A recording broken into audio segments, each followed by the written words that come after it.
Welcome to the Eclectic Approach to TMD. I'm Dr. Erson Religioso. I'll be your presenter and instructor for this course or this certificate program, depending on who you're taking it through. If you're taking it through either one of my hosts or through NextGen PT, I hope you learned something. If you have any questions, you can always email me before the live portion of this course through ersonreligioso.com or themanualtherapist.com. Thanks, and let's get on with the show. Who am I? I am the proud father of 4 beautiful girls so far, and when I get the inevitable question, am I done? Let's just say we are not trying. So with everyone, I was blessed to have a beautiful and healthy child, and if I have more, then I'll be even more blessed. If I ever try to have a boy, I think that I will have a girl softball team, so we'll see what happens. I am also I'm a very happy husband to a beautiful wife who I met in PT school. I was guest lecturing for spinal manipulation, and she came up to me after the lecture and said, pretended to be interested in Stanley Paris's program that I attended. And I basically told her to do an internship with me, and she didn't. And eventually she got introduced to me by one of my friends, and we went out, and the rest is history. A little bit more of my background. If you find this lecture interesting, I'm very prolific in social media. My main website for my clinic, Edge Rehab and Sport Science, can be found at edgerehabandsport.com or ersonreligioso.com. I'm also a blogger. My clinical blog, which is probably the most popular, is themanualtherapist.com. I blog 4 to 5 days a week there. I blog about cases and research. I have lots of videos on techniques that I try to continuously improve and make pain-free. I answer Q&A, very interactive. It has a forum, and it also has a premium channel, omptchannel.com, which has live cases, all my lectures, and all the techniques I've ever taught. Hours and hours and hours on there at this point. PhysioAnswers.com is my blog for the public. It's written by myself and contributed a lot of different physios and physical therapists, some student PTs, and a nutritionist, maybe a chiro in there as well, a good guy chiro. It's mainly for the public again, so those are articles to share in your social media regarding running or health, nutrition, etc. EdgeMobilitySystem.com is all my products, starting with the Edge tool, the Agility tool, Edge Mobility Bands, etc. I'll be using some of those in the live portion of this course, and again, if you're interested, you can always visit that site or check them out on Amazon.com. StopThoughtViruses.com is kind of my initiative in my program to assist people with chronic pain. I share there a lot of my Stop Thought Viruses posters. I have my bracelet program, and it's just mostly about integrating pain science with pain treatment and physical therapy and etc. I also do online consults for those who are in chronic pain, and I educate them about what pain is and what pain is not. I recently started podcasting last year with the Therapy Insiders, and after the first few podcasts I was invited to be a regular. So those podcasts can be found on therapyinsiderspod.com, and we have a lot of great guests like Sandy Hilton, the #Pelvic Mafia. We're going to have Chad Cook coming up soon. Recently had Mike Tankovich of the Seattle Seahawks, and Sue Falsoni, who was the first head AT of a major professional sports team in MLB. So a lot of great guests on there, and we podcast pretty much every week. In terms of my educational background, or at least who I teach for, I teach the Eclectic Approach. Those are my courses. They could be hosted if you contact me, or you could attend them and find that actual course schedule on the eclecticapproach.com. Mobility to Perform, or a series of courses that I'm launching this year with my colleague Chris Nentars. Those are mainly for coaches, athletes, runners, and we teach a quick movement screen and some self-resets and self-treatment without all the mashing and bashing that is currently in vogue in mobility programs.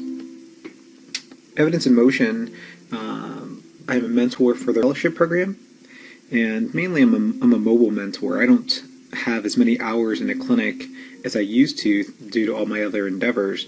So if you need a mentor, whether it's for EIM or for any other fellowship program, I actually come to your clinic, and you can contact me again on my various websites to find out details if you're interested. If you are taking this course for Next Gen PT Institute, thank you very much. I am an educator and a faculty member for them, and hopefully you will go all the way through and apply this to the Certificate in Temporomandibular Management. And again, if you have any other questions before the live portion of this course, you can always contact me through those sites.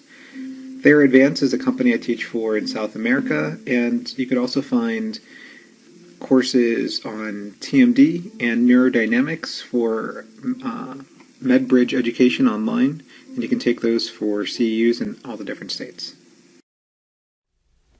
So what is the eclectic approach? I think any good clinician synthesizes whatever works for them, depending on how well they can explain it and how well their patients buy it, and they kind of amalgamates things that they've taken from various courses and gurus and approaches and schools of thought, etc., etc., etc. So very few people, I think, tend to be truly guru-based, as in they're only applying one school of thought, and you're really only going to get so far. You're not going to have the same outcomes as the instructors that you see because they've been at this one particular approach, they've honed their craft, they really enhance placebo to the main effect because they can really explain it well, they're confident about their technique and their presentation, and their patients buy into it. So because no one technique will work for everyone, I mean, one of my favorite quotes from my buddies, Dr.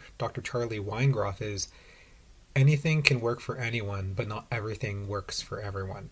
And that's very, very true. So the things that ended up working the best for me in terms of assessment are the simple things. And I think as a profession, we need to gravitate toward that which is simple as opposed to going to things that are very complex, like palpation for position, palpation for motion, and palpation for condition. Those things have very little reliability, and it turns out they don't have much validity either. If we can't really move bones and keep them in that position with a manipulation or a mobilization, why would we try to palpate whether something is, so to speak, out of place? If research also shows that something being out of place or subluxed has really little bearing or correlation on actual pain levels along with stiffness, then we shouldn't really be palpating only for stiffness. But I think movement is easy, especially when you look at a movement screen like the SFMA or the FMS, where you either get a true or false. They can either do it or they can't do it. And the asymmetry predicts future injury or future onset of pain. And the asymmetry is something you can also, for the most part, change rapidly. The asymmetry for the SFMA correlates pretty well with the repeated motion exam. Repeated motion exam was first kind of popularized by McKenzie and Mechanical Diagnosis and Therapy, and I kind of took what I felt was the best of that and stopped looking for provocatory motions and mainly looked for the directional preference, or the things that allowed the patient to self-treat and reset their own nervous system and reinforce it at home, because that's what it's all about, really. And I think that fits in very well with pain science education and modern manual therapy, knowing that things are really neurophysiologic changes and explaining pain to the patients, both what pain is and what pain is not. That pain does, hurt does not equal harm. You want to alleviate any concerns and fears they may have, or kind of dispel or abolish these thought viruses, almost give them like a verbal inoculation that they may have gotten from an MRI. If a recent study, one of my favorite studies, basically showed that there were two groups, a group that got PT and it was good PT, it was manual therapy and exercise and education, and the other group got manual therapy, exercise, education, and an MRI. And who do you think did better? The group without the MRI, because they had uncomplicated neck pain. And again, research shows that up to 87% of patients in cervical spine may have disc herniations, and they're completely asymptomatic. So these are things that I happen to tell patients. And to really go over that, you should really read a text, Therapeutic Neuroscience Education, and Explain Pain. Those are some links I can give you. I can email them or include them at the end of the presentation. But my approach is heavily influenced by pain science education. But like anything, I think a lot of people first learn it and they think they need to throw the baby out with the bathwater, so to speak, and abandon a lot of what worked for them. But pain science education in and of itself, if you go heavily into that, there's some people who are going to really reject it and say, like, whoa, what are you saying? All the pain is coming from my head. And so you really have to kind of feel out your patient. And for me, I try to, again, use a neurophysiologic explanation for why the patient doesn't need me, why I don't need to kind of hammer away at them, why I don't need to really go aggressively at what they considered adhesion or scar tissue or things that previous therapists may have told them.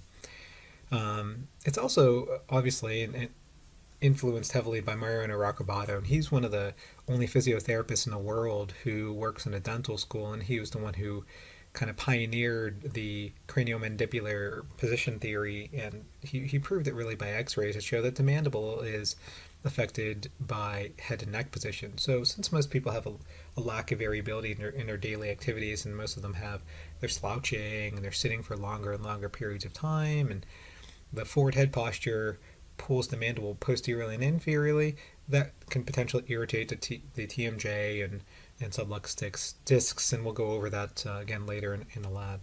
So lastly, again, the movement screening is something that I start off with, and it's just very simple. They can either do the movement or they can't do it. It's based on the SFMA. We're only going to do the top half of that, as this is an upper quarter in TMD course. But if you're interested in the rest of it, you can either take one of my courses or go to sfma.com or functionalmovement.com. So let's quickly go over some of the schools of thought that have influenced me among my career.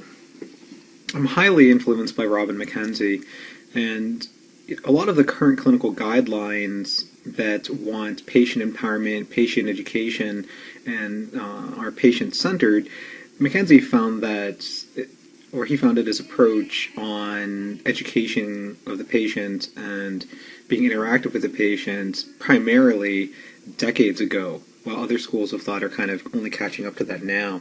Your kind of standard OMPT manual therapy curriculum basically says, I'm going to fix you, I'm going to passively assess you, I'm going to passively treat you, and you need me to fix you. However, McKenzie says that 80% of patients can self-treat, and they can actually fall into what he calls a derangement category, what I call a rapid responder category, because I don't like calling people deranged. You call the right person deranged at the wrong time, and they are not going to get better.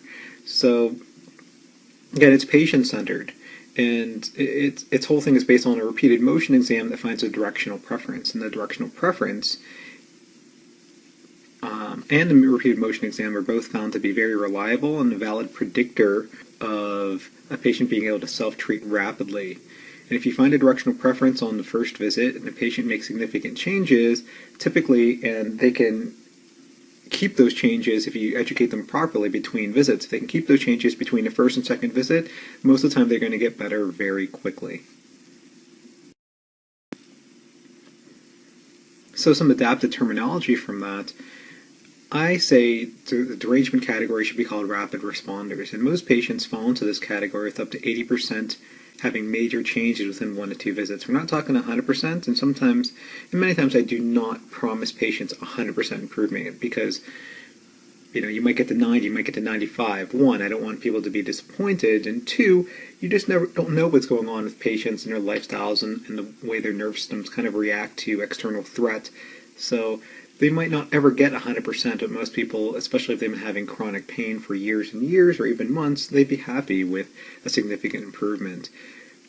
Most rapid responders, though, will be anywhere between 80 and 100% within 6 visits. And I think that when I first heard that from McKenzie courses many, many years ago, I was kind of skeptical, because at the time I was treating people probably on average between 10 and 20 visits, depending on the patient, or even longer, the kind of fitting into that model of 3 times a week for X number of months. And sometimes they would get better, and many times they would just kind of stop coming because you continue to do the same thing over and over and over again.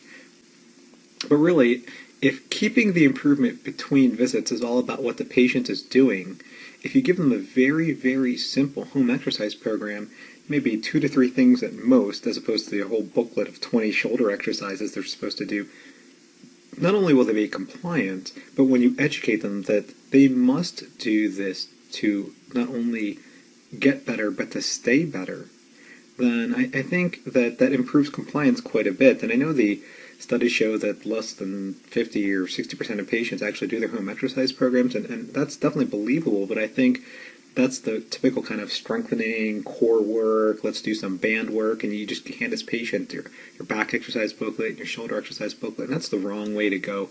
Most patients don't actually need strengthening, because once the pain or the threat is mitigated, then typically motor control just returns. You don't forget motor patterns. Even if someone had scapular dyskinesis from coming from their cervical spine, or some kind of chronic shoulder impingement, or maybe it was a little bit of both.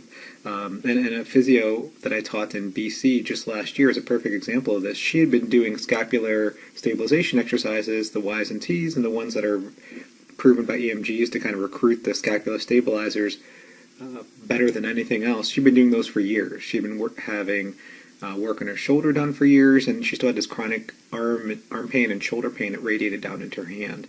I found that she had a directional preference in her thoracic spine and her cervical spine, of cervical retraction side bending toward, and thoracic rotation toward. I did both of those things on her, did a little ISTM. She went home, did both of her sets, and she came back and she said not only was she able to sleep all night for the first time in a few years, she didn't have to take her pain meds. Her husband noticed that she didn't toss and turn all night, and when she woke up, she noticed that her scapula stability was back. So again, when you learn how to ride a bike, you don't forget how to ride a bike. And that's the thing with motor patterns. Once you learn a motor pattern, and you learn like a psychomotor skill, typically you do not forget that. You may forget facts, but you don't forget motor patterns. So once the threat is mitigated, often you will find that strength returns and movement patterns return, and if it doesn't, then maybe you have some work to do. But I find that the majority of my patients, whether they're sedentary or whether they're athletes, they do not need strengthening. So I'm often quoted that you can't deform tissue, and it's impossible. It's not that it's impossible, it's just that it takes well over 2,000 newtons or 4,000 newtons, depending on the tissue, which is hundreds and hundreds and hundreds of pounds of force to deform tissues. The superficial tissue right underneath the skin, just 1%. We all want to make more than 1% change in our patients. And McKenzie found that if you weren't a derangement and you had end-range pain during repeated motion exam and it didn't rapidly change one way or the other than soreness, that they would classify them as dysfunction. So even McKenzie knew that true tissues or issues in the tissues that require deformation, like a contracture, for example, that you might see in a hospital after prolonged immobilization, there's no way you can change that quickly.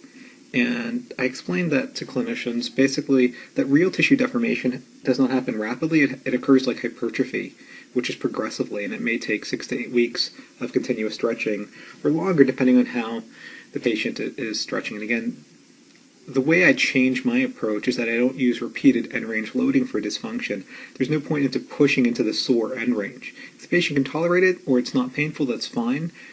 But do a little manual therapy on them, gentle manual therapy, wrap them with a band, do something to modulate or mitigate that threat, that perceived threat or perceived stretch during the motion, so that the patient will be more compliant. Just explain to them that slow and steady wins the race. Their motion will come back eventually. You can modulate their pain immediately. The slow responder is basically in motion only. Even a frozen shoulder, that once they're past that capsulitis phase, they don't have pain, it's still very difficult to, just because they don't have pain doesn't mean they move well, right? They could still be majorly limited in almost every plane. So the motion will eventually come back, and no matter how much you crank on them, manipulate their GH, their thoracic spine or cervical spine, you're only going to get a little bit of motion here and there. So slow and steady wins the race. Typically, slow responders don't fit into the majority. They're the minority. But they're your frozen shoulders, your frozen hips, or a joint that has been immobilized. You can't rush that process. For pain science education, again, as I mentioned earlier, it's something that's really changed my career. And I first saw Butler lecture on one of his first explained pain courses back in 2002 in Maryland, and it was certainly a game changer. You know, all the patients that I thought were exaggerating or malingering, I came to look at very differently. And at first, I was only using the explained pain approach or the therapeutic neuroscience education approach with chronic pain patients. And within the last 4 to 5 years, I've just adopted that same or similar kind of approach to almost every patient. Because the thing is, whether you have chronic pain and you're centrally sensitized, or whether you have acute pain, it's still all coming from your brain, even in the presence of a chemical inflammatory mediator or a true trauma. And look at it this way: when you fracture your arm, it hurts a lot, and definitely there is damage there. But the arm is still fractured when you get the cast on, but typically it doesn't hurt anymore because the threat is kind of mitigated. So there's still kind of an inflammatory process going on there as well. And patients need to hear that the pain is not directly correlated to the amount of damage, nor does it even need damage to actually have pain. And that sometimes movement with pain is just that. It's an association. Perhaps there was some sort of injury to begin with, but 3, 4, 5 months down the line after the initial injury, there's no more injury. You're not continuously re-injuring. You're not continuously tearing tissues. You're not continuously making a disc bulge. And even if a disc was bulging, that is often not the reason for pain. The reason for pain is just perceived threat, and it becomes like a bad memory that's associated with that movement. Our manual therapies, our education, any kind of input that you can do to modulate that pain and have the CNS perceive that movement as non-threatening as opposed to threatening, that's what changes things. It's not deforming tissue, it's not repositioning bones, it's not putting something back into place. It's just changing the perception, okay? So if you really follow pain science education, you wouldn't use things like, oh, your vertebrae's out of place, your SI is rotated, I think you have a pinched nerve. And that's hard. You know, it's not like you can just read or take a pain science education course and all of a sudden change all your explanations. I mean, that takes months and months, if not years, and that should be continuously evolving. You know, I wrote a blog post that basically you want to be like Bruce Lee and be like water. You want to be adaptive. There are going to be certain people that are very, very receptive to this approach, and there are going to be other people that they're going to basically say, oh, you think it's all in my head? And they need to hear pathoanatomy. They need to hear that, you know, your manual therapies are going to reposition your joints or loosen up tissues, or it's going to help your disc.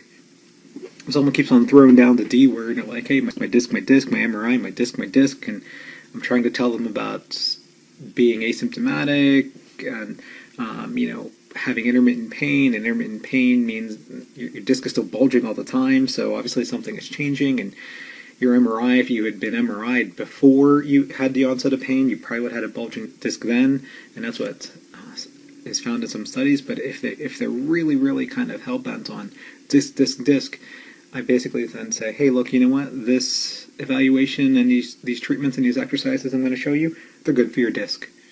And if that calms them down and gets them to buy in what I'm selling, then that's great. It's just that in my head, I kind of think, oh, by disc, I mean it's going to modulate threat perception and change the way you move. And the more you move without threat, the less your nervous system is going to kind of trip that alarm and decrease your pain and movement thresholds.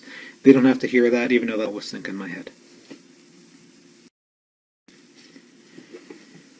I'm also heavily influenced by Dr. Mariano Rocabado of Chile, and he's one of the only physiotherapists who works at a dental school. He was basically one of the PTs who pioneered PT assessments and treatment of the TMJ. And he proved radiologically that the mandible position is dependent on the head and neck position. Certainly, again, posture isn't everything, but it really does make a difference in cervicogenic and TMJ-based pain, if only because most of those patients have that lack of variability of sitting up straight.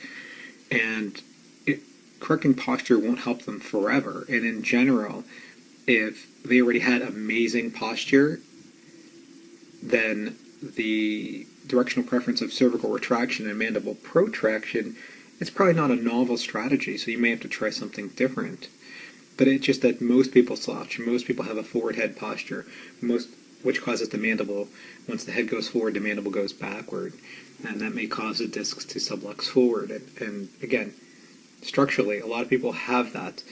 They don't have any pain. Once you're in pain, though, it's an easy way to modulate it by correcting posture. You just have to instruct people that they can't maintain good posture, so to speak, in air quotes, for prolonged periods of time. They just need to move. Movement is life, motion is lotion, and even sort of quote-unquote perfect posture is not great if you hold it for too long. Everything in moderation, essentially.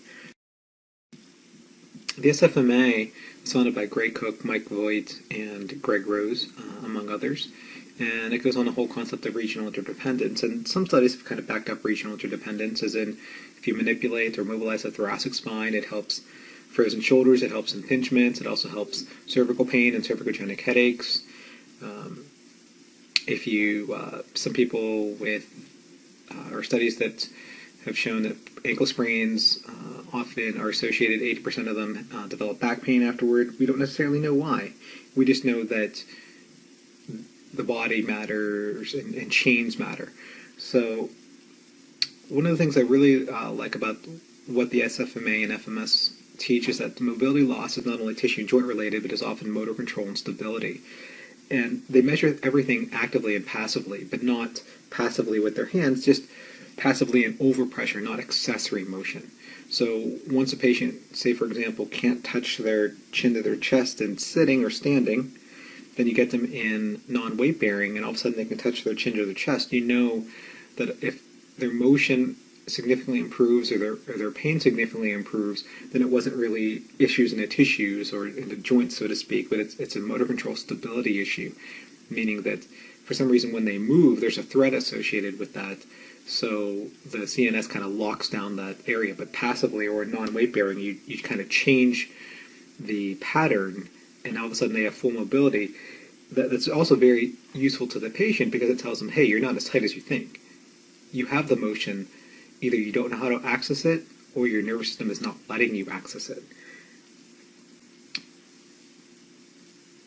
And that's why I teach a simplified movement screen for my upper and lower quarter based upon this approach.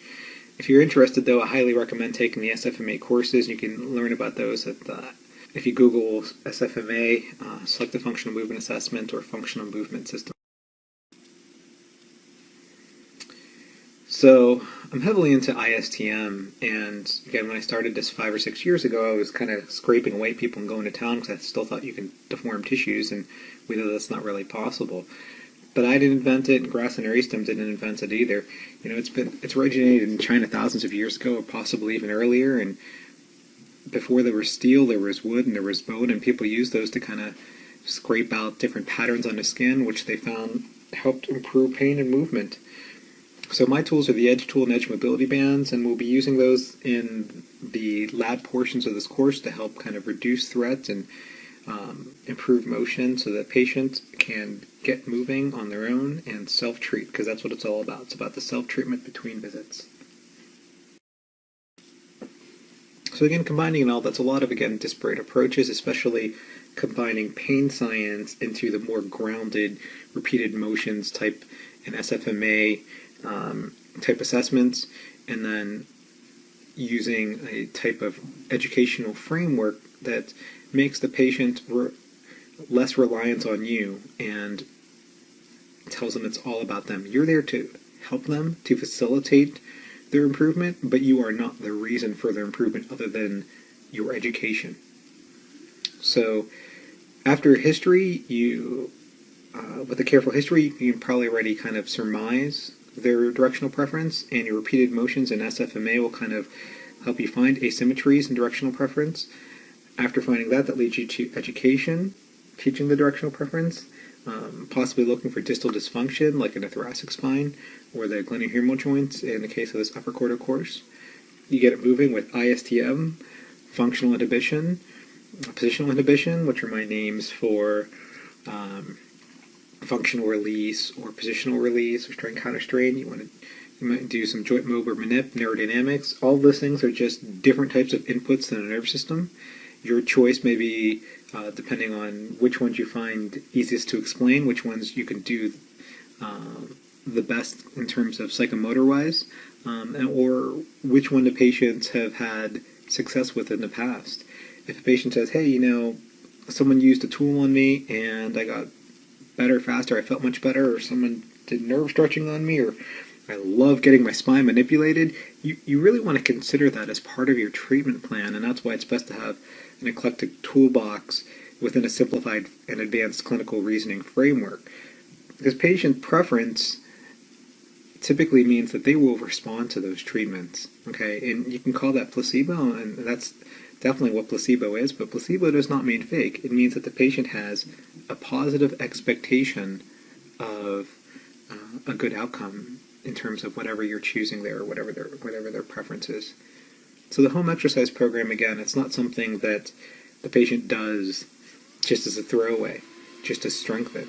I give very, very little strengthening exercises. And it's not to say that strengthening is not useful, because the research is really backing up that we should strengthen more of our patients, and especially even in the elderly, and strengthening helps. But from my perspective, does it help because someone is weak, or does it help because you are increasing girth of tissues or hypertrophying tissues, or does it really help because you're giving patients an ability and you're empowering them to be able to do more, to have more capacity? There's many different reasons why it could work.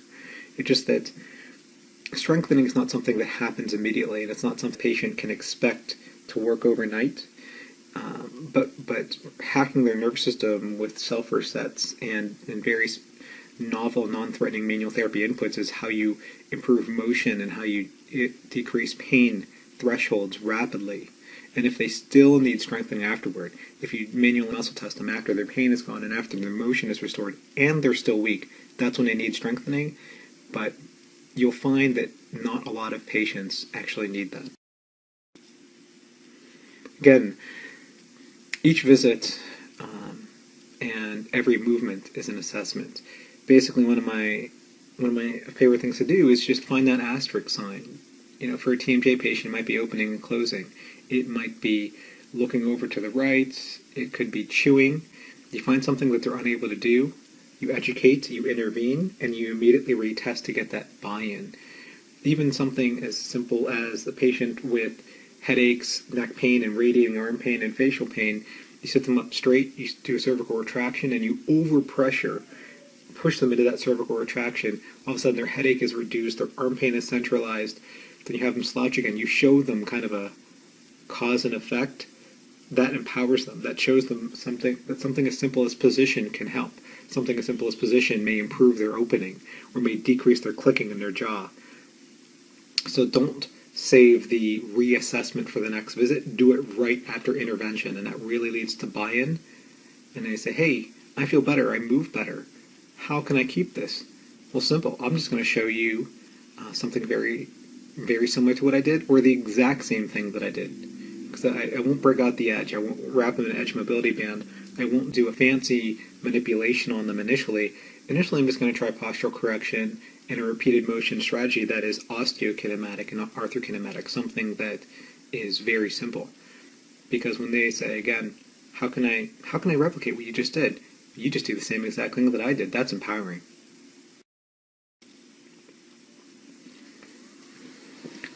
So what does the research say in terms of classification versus diagnosis? Classification leads to directed treatment and improves outcomes, period. I mean, some of those are lumbar studies, some of those are cervical studies, but essentially, if you do what you're taught in school or in many kind of OMPT programs, and you do several passive tests and several special tests, and you kind of rule a bunch of things in and out, and you come up with shoulder impingement or facet restriction or a tight nervous system. You still have to apply whatever treatment that you were going to apply. And in terms of, say, shoulder impingement, for example, then you're going to passively do some accessory motion testing, like inferior glides, posterior glides, distractions, and you're going to check to see, hey, it's a grade 2 restriction. And when I started to move away from this stuff, I realized that before I even did the accessory motion testing, I was kind of doing the same treatments anyway, and they were improving, so I just kind of skipped right to the treatment and just started looking at active and passive range of motion osteokinematically, again, rather than arthrokinematically. I kind of skipped the arthrokinematic assessment. And also, in terms of pathoanatomy, whether you come up with rotator cuff tendonitis, shoulder bursitis, shoulder impingement, internal, external, whatever that is, I heard that from one of my students before, might you still do the same distractions, inferior and posterior glides? Yes. Because essentially, again, all you're doing is you're modulating. You're not changing structure. We can't change structure. We can't move bones. We can't reposition bones. All we can do is modulate threat perception. And we can improve movement and motor control. And that's what our inputs do, and that's what our education does. But the actual diagnosis does not help you assist with your clinical decision making in terms of treatment, and actually may be hindering you. And in terms of the patient, there was actually a study that showed that all things being equal, with say, simple diagnosis of neck or back pain, patients had physical therapy, education, manual therapy, and an MRI, and in another group that basically had physical therapy, manual therapy, exercise, education without the MRI. Who do you think did better? It was actually the group without the MRI. The MRI basically is, again, it's full of thought viruses. It's, you have degeneration. I'm sorry, Mrs. Jones. You have a disc protrusion and a spur pinching a nerve root, and look at all these facets. They're all degenerated, moderate to severe, etc., etc. So, we don't change those things. We don't change what the MRI looks like. When a patient tells me, hey, I brought in my MRI, do you want to look at it? I say, no, really. If you really want me to look at it, I'll look at it after. I don't want to be biased. And then I kind of just simply tell them what the research shows and how 87% of people have disc herniations in an asymptomatic population who have never had pain before. And also if you have intermittent pain, and most people have intermittent pain, it's not like your MRI looks better in the morning, it looks worse as the day goes on. Your MRI looks like your MRI. It's just what your back or neck looks like when you're lying in a tube. And I do ask them, hey, did your MRI or your X-ray show that you had a fracture or a tumor? And when they say no, because hopefully whoever referred them to you you would have no business treating them if they had a fracture or a tumor. Then it does not matter to me, because it doesn't tell me how you move. It doesn't tell me how you perceive movement and how your brain perceives movement. And if you're interested in how I kind of summarized what modern manual therapy and what modern physical therapy should be doing, you want to look at The Modern Mechanisms of Manual Therapy by Bielowski. And I can provide you with that link. Basically kind of summarizes mostly what we know, what manual therapy and our various approaches are not, which is mechanical. So if we're still making changes, and we're making changes rapidly, we know that it has to be neurologic. And that is basically one of these kind of seminal research papers that has been released in the past several years. McKenzie has plenty of research that shows that the repeated motion exam, which helps you find the directional preference, is a reliable classification method in terms of using their specific strategies, not necessarily my alterations. The disc model is proven for the lumbar spine, but not necessarily the cervical spine. In fact, a lot of the research that they even cite shows that disc protrusions are not relevant in the cervical spine, according to one of the most foremost disc researchers. And he basically showed that the disc nucleus is dried up by the time you reach your late 20s, and they don't even really know if herniations are relevant or even what it in fact is herniating or protruding if it's dried up by the time you're in your late 20s. Despite the disc model being disproven, even if extensions centralized radiating arm pain or leg pain, whether or not it actually changes what's going on internally or how it looks like on an MRI, that's not what matters. What matters is that the movements are empowering and simple enough for a patient to repeatedly perform throughout the day. There was a recent case report just within the past couple of years that did show radiologically that someone had a very large disc protrusion. They were scheduled for surgery. It was pinching on a cervical disc. It was pinching on a cervical nerve root. Then they performed either retractions with side bending. It centralized their arm pain. And upon MRI, the disc was reduced and it was no longer pinching on a nerve root. Yes, pathoanatomy does matter. There are people who, for whatever reason, they will need surgery, and they fail conservative measures, and discs sometimes and nerve roots, when they're compressed, sometimes actually do make a difference. It's not on the majority of patients, however, and most people do not need surgery, do not need some sort of anatomical correction. In terms of what the research shows about the SFMA, one of the founders, Dr. Mike Voigt, has an unpublished study because he actually works at Belmont University, where he had 300 participants able to correctly rate the top tier movements correctly, and only one student incorrectly marked one of the movements. And since that wasn't a bell curve, he thinks it was an outlier. So in the least, it's a reliable method of classification, not necessarily validated, and it's almost too difficult, and there's too many things, too many movements it looks at to be validated. But the least you can start with is reliability, and that's more than what most passive OMPT assessments have.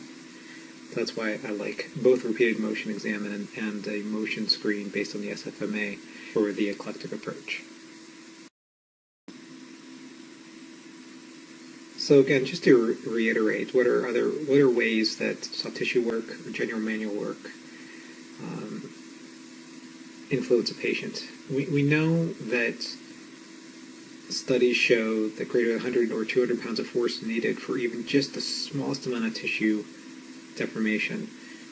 Another study showed that when therapists pushed on knees, posterior glides on tibiofemoral joints as hard as they possibly could, when they took into account the skin, the fascia, the muscle, the joint, the ligament, the capsule, the bones, everything that basically comprised that area, it was only a fraction of the amount of newtons needed to even deform or get to the joint capsule and make permanent changes or plastic deformational changes.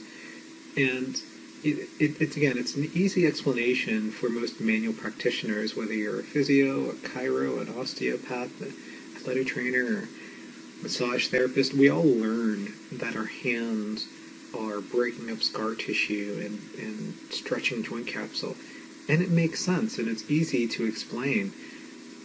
But if the forces we are able to generate with our hands or tools were sufficient enough to actually easily break up loose fascia or irregular connective tissues with type 3 collagen, something as simple as running down the street or doing plyometric work or any kind of heavy load you place on yourself would just tear our bodies apart. And our bodies are stronger than that, and force is dissipated.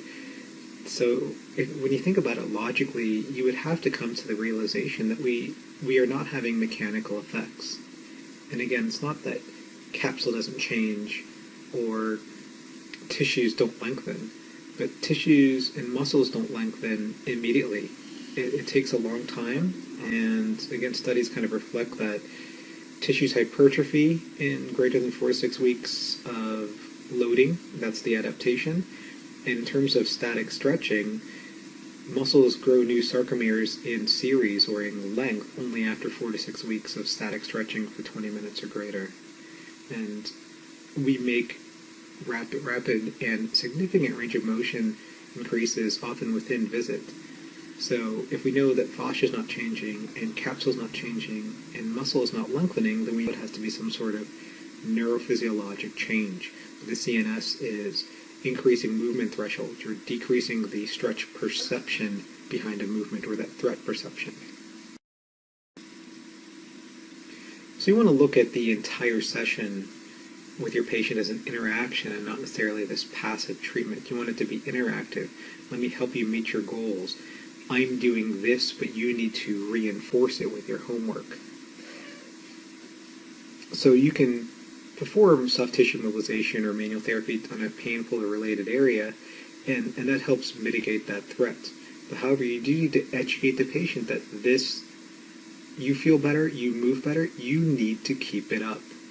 If you walk out of here feeling better, and I show you a strategy to keep that improvement, whose fault is it if you don't keep at least part of that improvement? And most rational people will answer, even if they don't want to hear that, or they don't want that as the answer. They know that that it's up to themselves to stay better, as opposed to you fixing them. I find that they'll be more compliant, especially again if you keep it to one or two things, resets for their homework or reinforcement. So I tell people that getting to end range is important, and I think we know this just from traditional OMPT. Grade 3s and 4s seem to work better than grade 1 and 2s. And I think getting to end range, the way that Mackenzie used to describe it, was reducing a disc. We know even in areas that don't have discs, like an elbow or an ankle, getting to end range works better than mid-range osteokinematic motions. And I think there's something about that graded exposure through full range of motion when the CNS is continuously checking an area. And if it were to find, hey, this area hurts, I'm going to decrease the motion. But then it also senses throughout the day, hey, this area has less motion. There's something going on here. I'm going to leave the alert on. It's kind of like this feedback loop where it hurts, I'm going to decrease the motion. This area has decreased motion, I'm going to keep the alert up. So unless you throw a wrench into that strategy, which is a manual therapy, repeated motion exam, where that sensation is non-threatening and novel, that cycle does not break. Getting to end range or something about that, I believe it fires more proprioceptors. As you bombard the CNS with that healthy, non-threatening information, the brain's thinking, hey, wait a minute, the left side of the neck hurts, and what's most people's strategy? The left side of the neck and upper trap feel tight, they're going to repeatedly side bend to the right to stretch out, so to speak, the upper trap. Most people do not go into the pain. However, the directional preference is normally tissue slacking or going into the pain. Again, it used to be described as, oh, you have a posterior lateral disc protrusion on the left, you got to reduce it by going to the left. I look at it as if the tone in a tissue on the left is already stretched and it's already high, they're not going to go anywhere when you go to the right. And plus, it's not a novel strategy to continuously go to the right. When you see a patient with left-sided neck pain, they've either been stretching into flexion or cervical side bending to the right for the past several weeks or months. Going to the left is a novel strategy. And also, tissues are able to fold when they have tone a bit easier than they're able to stretch. So whether you're reducing a disc protrusion, whether you're restoring the ability to load, I look at all of those things as reasons, novel reasons why these strategies seem to work better than gapping, because most patients already are gapping and stretching. Once you restore through graded exposure and repeated motion that end range, that threat is decreased, so pain and movement thresholds raised. That opens up that window of improvement that the patient can then reinforce. Sometimes you'll need to do some ISTM, a joint mob, joint manip, PNF, some kind of input that allows them to get to end range. Because I can tell you, if they leave and they can't get to end range reliably, their reset is not going to work that well for their own program. I make sure that I do some sort of manual intervention so that they can easily and reliably get to end range. It might not be 100% pain-free, but you want to reduce that, because if it's 5 out of 10 or more painful, or it peripheralizes their complaints every time they do their directional preference, chances are it's not going to work that well between visits. Whether it's because it hurts and the threat level continues to persist, or whether they're not getting to end range, or they're not as compliant as they should be, they're not reinforcing it enough. I can't be sure, but if it hurts and if it doesn't hurt and they can get to end range, I know that experience tells me they will get better faster. So So patient education is key. Hey, it's Dr. Video, therapist.com. I thought I'd share with you guys how I explain to patients how manual therapy works, and exercise and other various treatments that we do in education, especially in science education, to reset their pain thresholds, which are often low the longer they've been in pain, or if they've just suffered an injury or just had an onset of pain for whatever reason. So let me just start the screen share.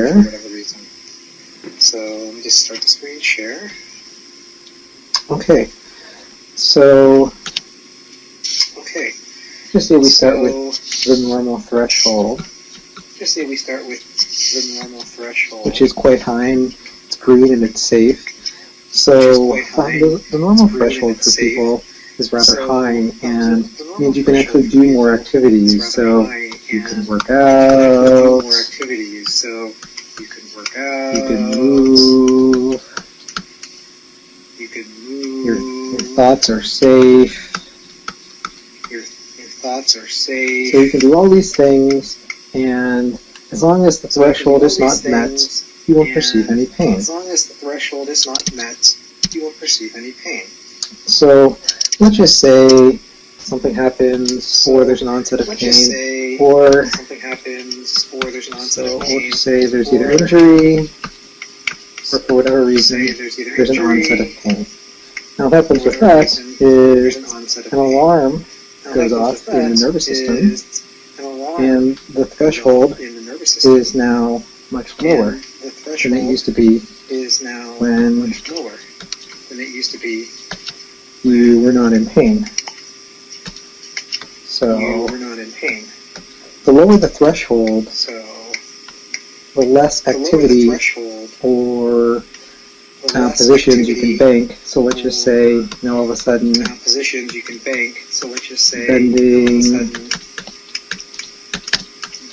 sitting, and fear of the pain. All these inputs make you cross the threshold easier, and thus you perceive pain. So what can we do about this? We have the low threshold, and we have where we want to be. Now, what we really think our treatments do, so let's just say we use a little intervening strategies here. The first thing should absolutely be education. The education should be pain science education or therapeutic neuroscience education, which really tells the patients about the realism of scans. So we should de-emphasize scans and x-rays and MRIs.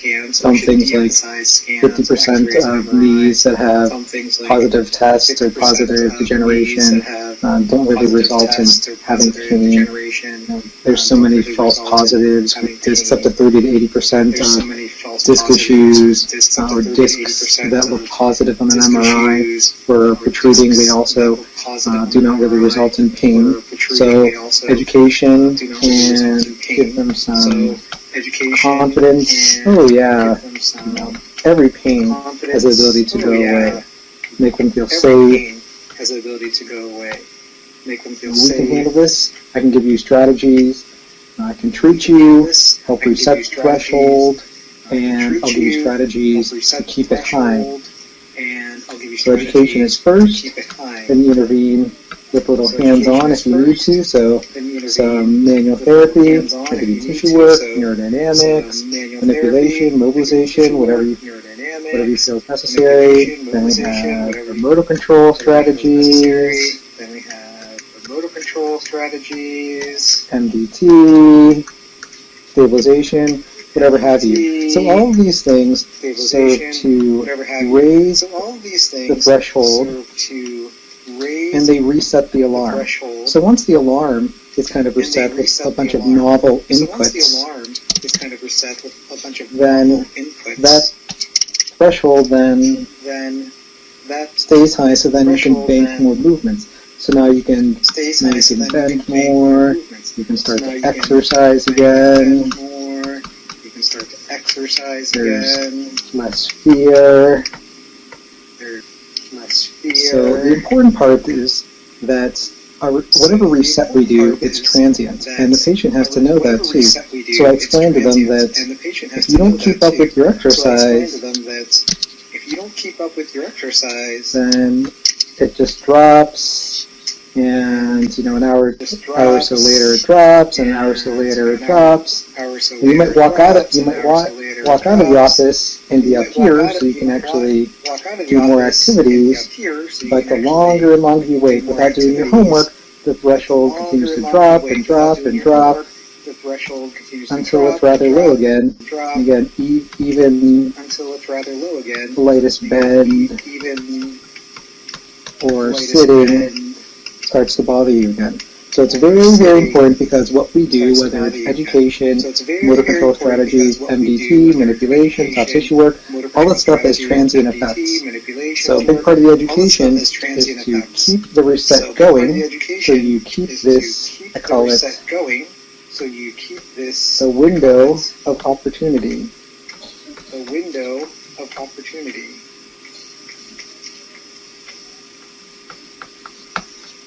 So you keep the window of opportunity open by continuously doing your own reset.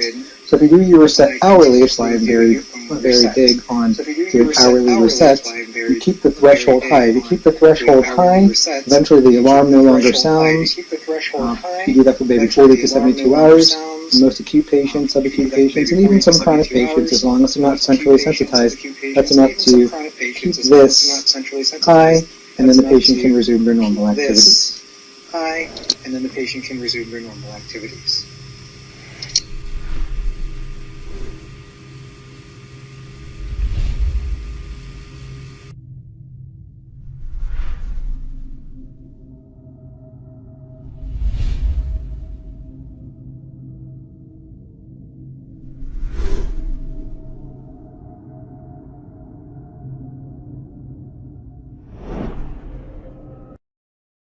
Okay, we're done with section 1. Hope you hung in there. Take a quick coffee break and we'll move on to section 2. Welcome to section 2. If you were sitting the whole time during the first hour of the lecture, I hope you got up, had a coffee break, a potty break, whatever. If not, if you're still sitting here and listening to my droning voice, get up, do some retractions, some backward bends, press-ups, whatever. Add some movement and some variability to your sitting and or whatever position you're in, and then sit down and listen. Okay, what is TMD? Time to get into the nitty-gritty of what you're all here for.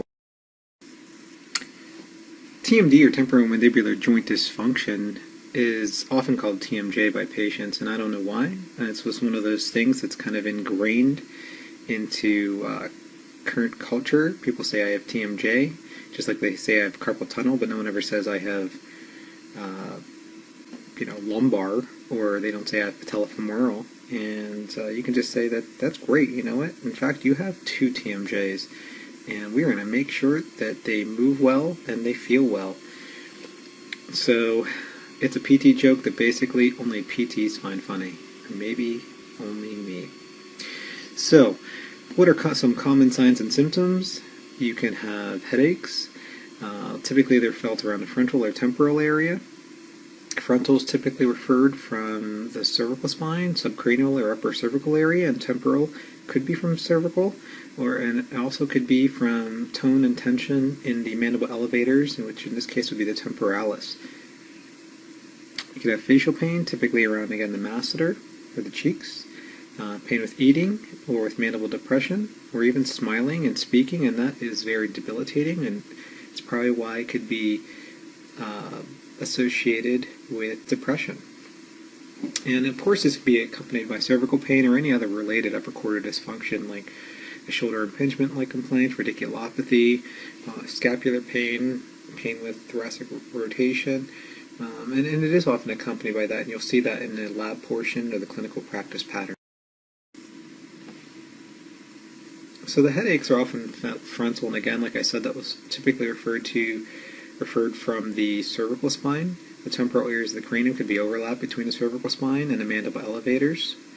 Cervical pain is common, and both these cases, and again, I think your experience would lead you to agree, whether it's cervical, lumbar, or TMJ, there are bilateral cases, but typically, even when it's bilateral, one side is bothering them more than the other, and having unilateral complaints is more common.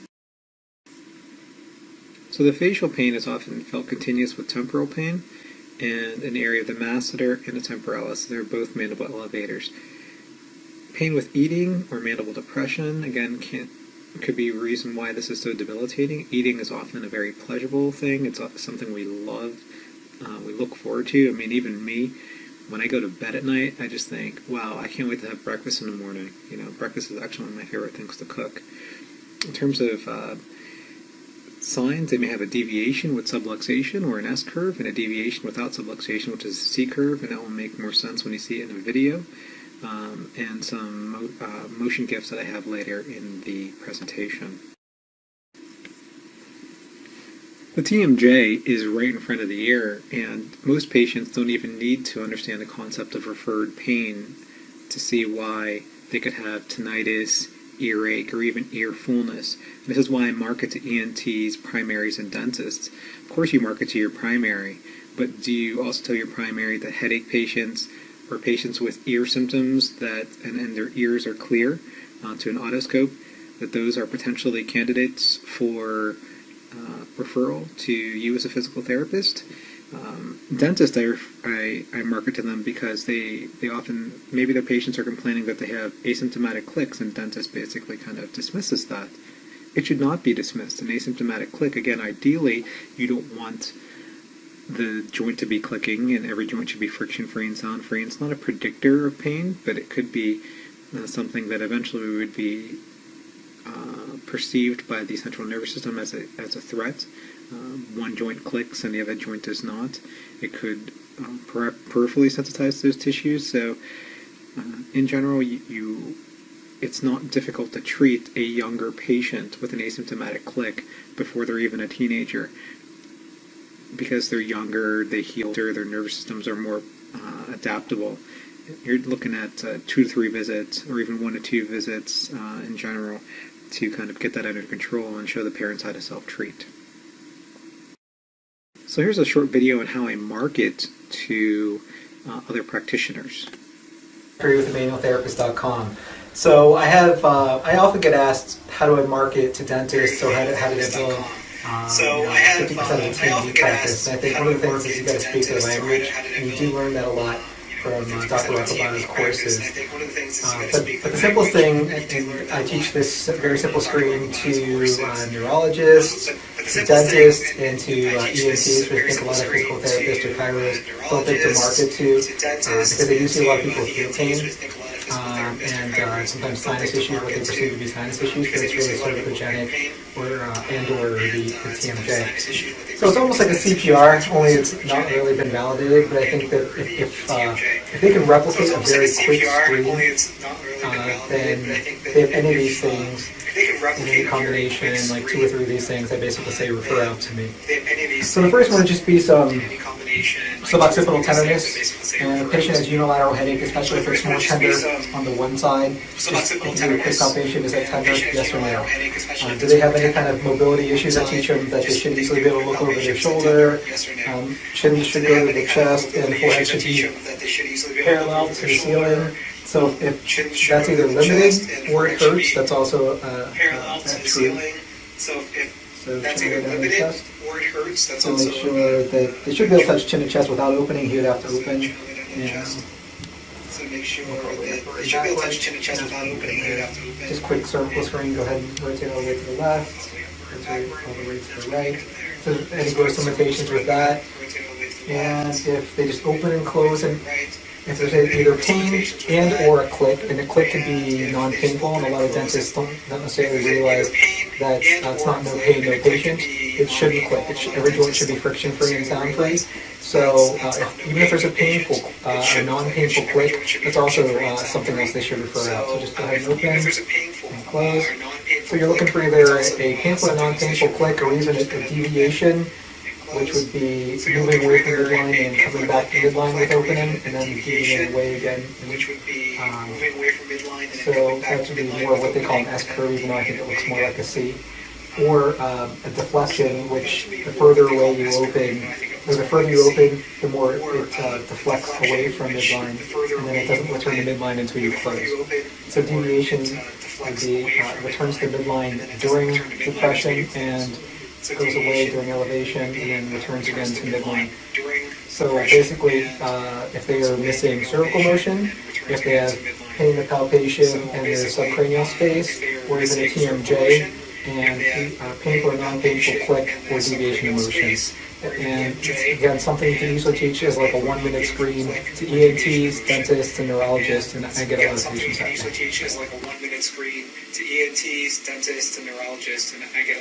happening.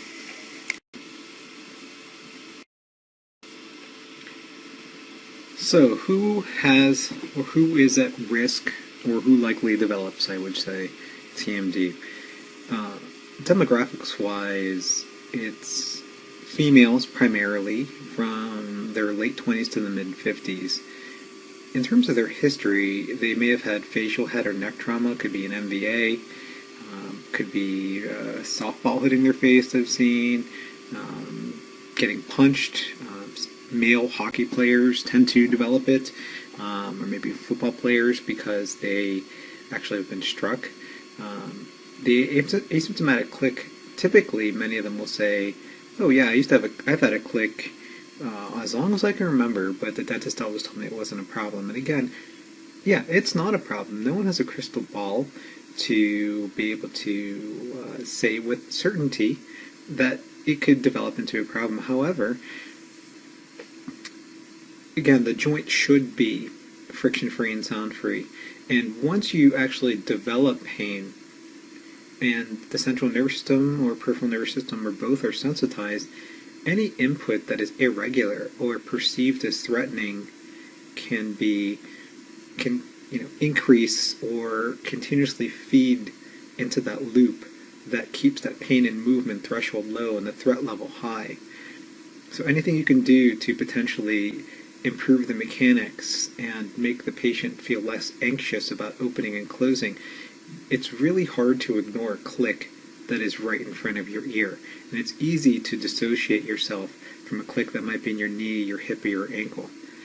Alright, so again, it's I know the research is out on biomechanics and their relevance to pain, but you want to be able to look at it in a more global perspective, biomechanics as it relates to threat and neurophysiology, okay?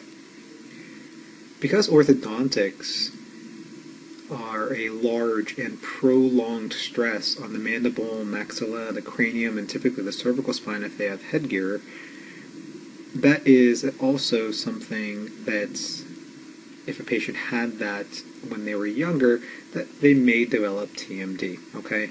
And many of these patients, particularly being female, they're ectomorphic and hypermobile. Hypermobility may, in terms of their ligaments being lax, it could be a reason why their jaw becomes less stable, and that bilaminar zone, temporomandibular ligament, and the other ligaments that normally support the area, most likely, if they're hypermobile or lax to begin with, it could be why after they maybe even have a minor trauma of falling and hitting their jaw, then a disc starts to sublux and it never quite becomes stable again without any. And that's the end of section 2. Real quick.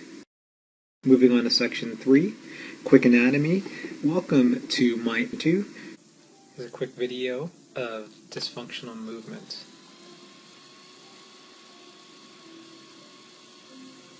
So ideally you should have the rolling phase and the disc moving on the condyle.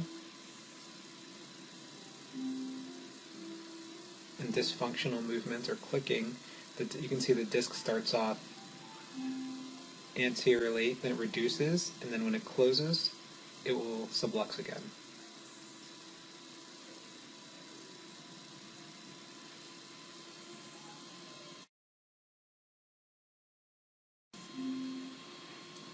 So that reduction and subluxation that you see during depression and opening is what is called an S-curve, although again I think it looks more like a C. It doesn't really look like an S. So there's anterior subluxation of the disc off of the condyle. The rolling phase occurs, possibly. Usually it's excessive anterior translation, which again feeds into that cycle of the disc being continuously located anteriorly. So at anterior translation, it's initially blocked until the disc reduces. So you're going to see, with that blockage, deviation toward the dysfunctional side as the contralateral side moves excessively anteriorly to compensate for the lack of anterior translation that's blocked by the disc.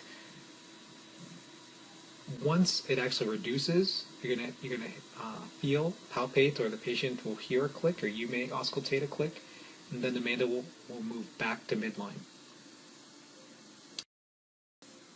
Upon an elevation, the disc will sublux again, the mandible will become blocked. You're going to see that deviation away from midline, and once it returns back into the fossa, it will go back to midline. In terms of intra-articular joint sounds, again, going back to this, typically it's described in the literature as a reciprocal click. However, a patient may not feel or hear the opening or closing click every time. In fact, in my experience, and we're talking 17 years of clinical experience of treating TMJ patients, most patients do not have a click on both elevation and depression. Most times it's only perceived and auscultated once, maybe with a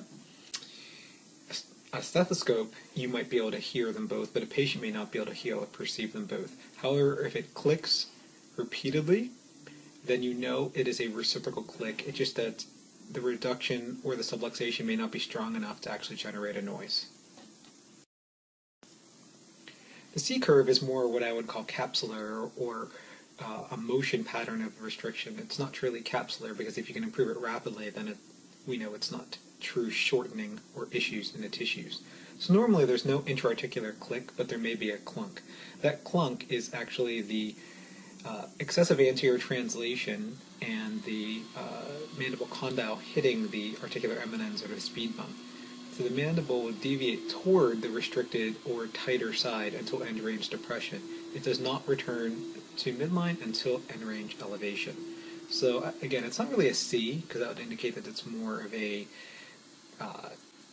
curvy in terms of the motion. It's rounder. I think it's more linear, as in they start deviating away immediately upon opening, and typically they'll continue to deviate away until end range depression. That to me is more of a line of deviation as opposed to a and we're ending section 3. Again, take a break. It's been an hour and 40 minutes. Hopefully you're with me so far.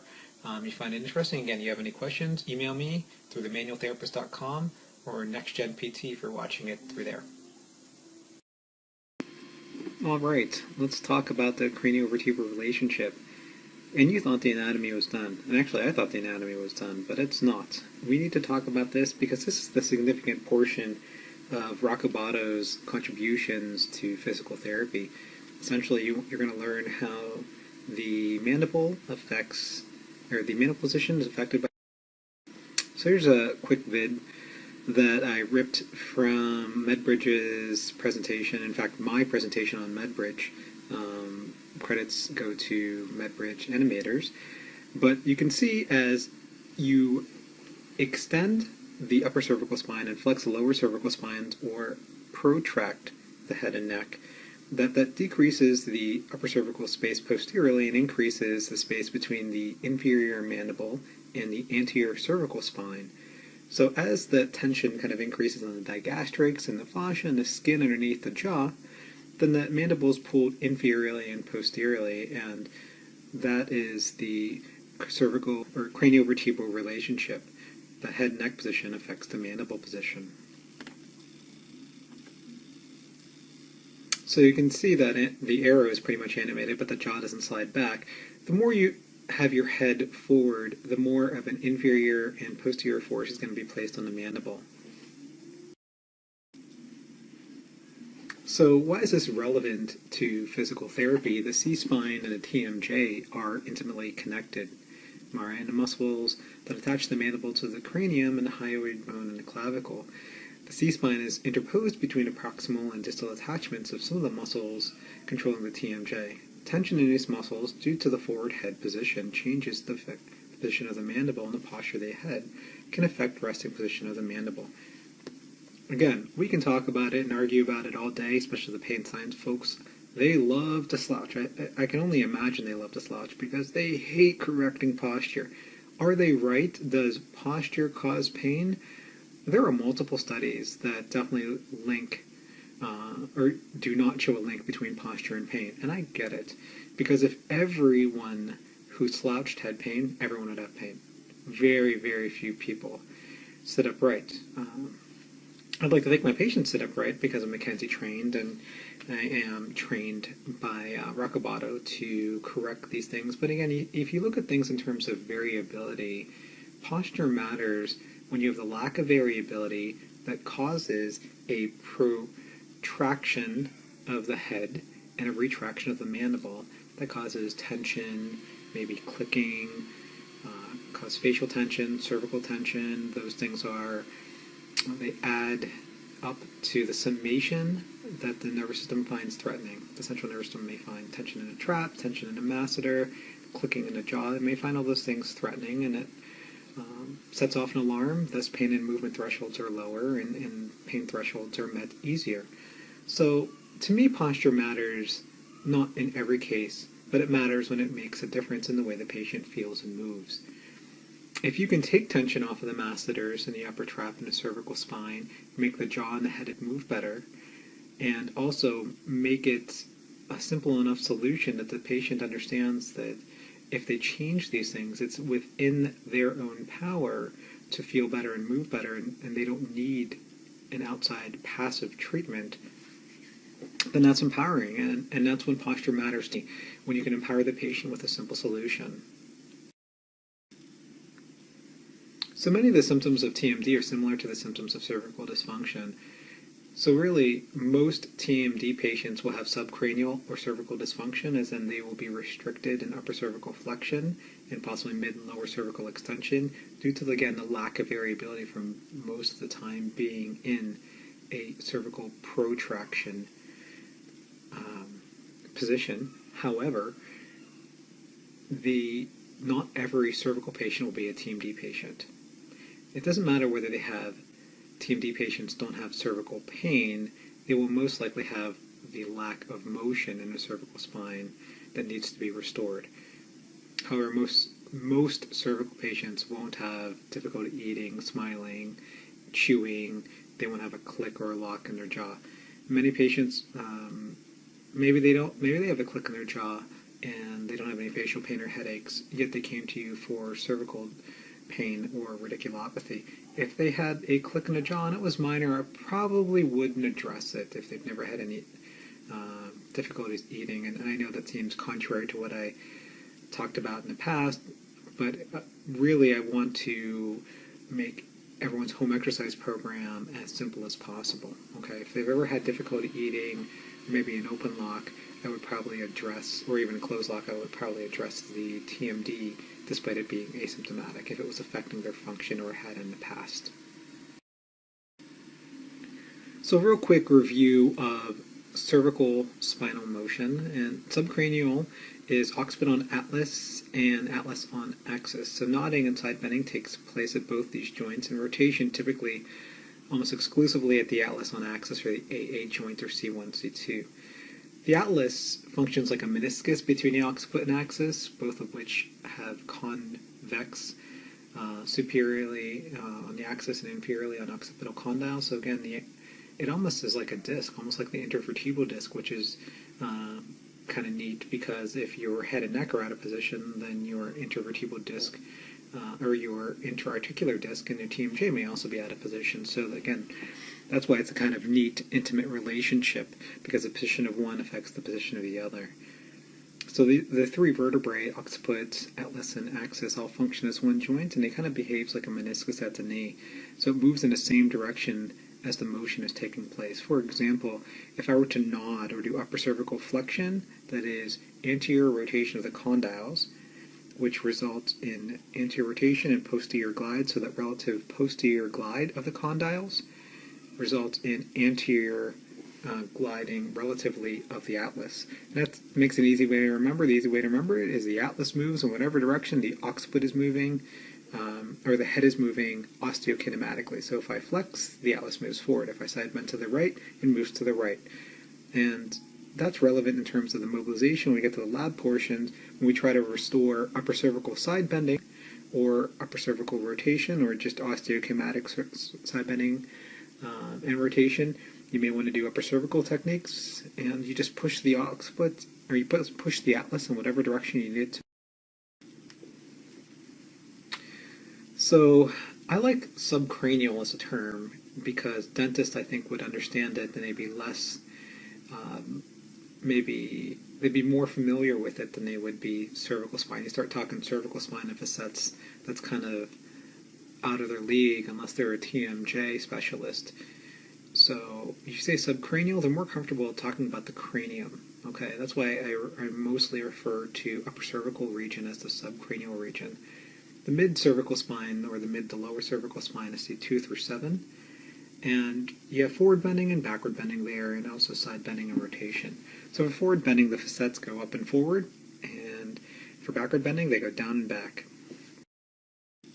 For protraction, cervical protraction is subcranial backward bending or extension, and cervical flexion or forward bending, and retraction is in the ugly guys coming in to kiss you, and what do? You create a double or a triple chin. You have a subcranial or upper cervical flexion, and cervical or mid to lower cervical extension. I think most people understand inherently that cervical protraction or retraction because McKenzie and McKenzie-like assessment has been instructed in most entry-level PT programs. But you have to also realize that the motions between upper cervical and lower cervical, or subcranial and cervical, are also opposite with side bending and rotation. So functional rotation, which is really what we don't measure, is when the cervical, because the cervical spine facets are at an angle, it's about 45 degrees to the angle in most people, the motion is coupled. So when you rotate to the right, the cervical spine is also side bending to the right. Rotation and side bending essentially occur in the same direction. So if I was side bending to the right or rotating to the right, the facets on the right are going down and back, and the facets on the left are going up and forward. But that's not how we measure it, right? Whether you're doing either a McKenzie, eclectic approach type assessment, or you just have a goniometer to someone's head, or you place an inclinometer in someone's head, you don't typically let them rotate or drop their nose when you're measuring side bending. So for non-functional side bending, it's when the eyes are to remain forward as you're measuring left and right side bending. But remember that the motion is coupled. If you're side bending to the right, the patient does want to drop the nose to the right, but when you say, no, keep your eyes forward, keeping the eyes forward means that as the side bending and rotation occur in a cervical spine, subcranially, rotation has to occur in the opposite direction. So if someone was side bending to the right and rotating to the right, keeping the eyes forward would mean that they were rotating to the left or the opposite direction in their subcranial spine. Same thing goes for pure rotation. For rotation, typically you want the eyes to remain level. And for eyes to remain level, again, using, let's say, for example, someone is rotating to the left. If they are rotating their cervical spine to the left, that means in the upper cervical spine, they are side bending to the right. So in the upper cervical spine, subcranial spine, and the cervical spine, motion is not only opposite for flexion and extension, it is also opposite for side bending and rotation. These are important when we get to the lab portion because if you're only working on the mid to lower cervical spine and you're a joint person and you don't use a lot of tissue techniques, you may need to address upper cervical motion in the opposite direction. So for someone who's limited in side bending to the left and you already kind of did down glides on the left and up glides on the right, you may actually need to do AA rotation to the right. If someone is limited in rotation to the right and you already kind of worked on AA rotation to the right, down glide on the right, up glide on the left of the cervical spine, you may need to do OA or atlas mobilizations to the left to improve side bending to the left to keep those eyes level. Again, that is a whole lot to kind of take in too, and I know that every time I took a pairs course and they went over this, there was lots and lots of hands. But just think of it as the opposite. If you understand that cervical protraction and retraction are opposite for flexion extension between upper and cervical spine, upper and lower cervical spine, it's the same thing for side bending and rotation. And again, this will make much, much more sense in lab. And we are done with section 4. I hope you hung in there with me, okay? On to section 5. If you've watched any of my TMD courses before, if you've attended them, especially my recent MedBridge course, which was filmed almost 2 years ago now, I appreciate you hanging in there. A lot of it may have been repetitive, and I know that if you're going for the TMM cert, then you probably needed to take this course. So I always try to have slightly different stories and put a different spin on the notes, but there's only so much you can do in terms of the anatomy.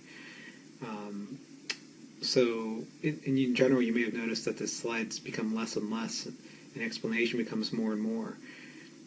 I wanted to make, for 2015, I wanted to add something that I thought made a significant change in, especially my headache patients, my cervical patients, my chronic pain patients, and that's looking at breathing pattern disorders from not only a mechanical perspective, which many PTs do, but also a chemical perspective, which very few PTs do.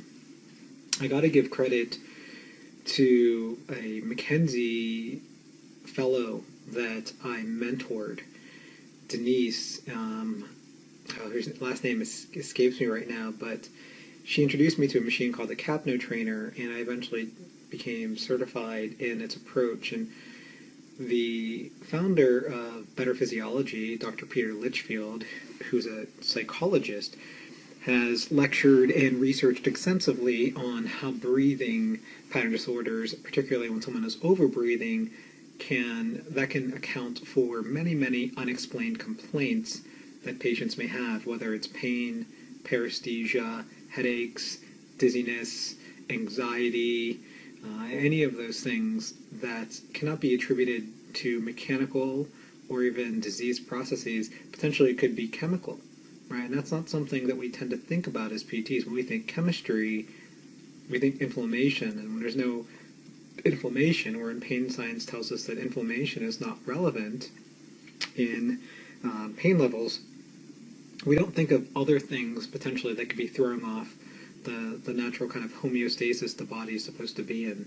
So let me try and condense several days of courses within one section and see if I can do a good job. All right. Again, if you guys have any questions, I can refer you to Better Physiology website, or you can, I think this stuff will be cleared up in the lab to the best of my ability.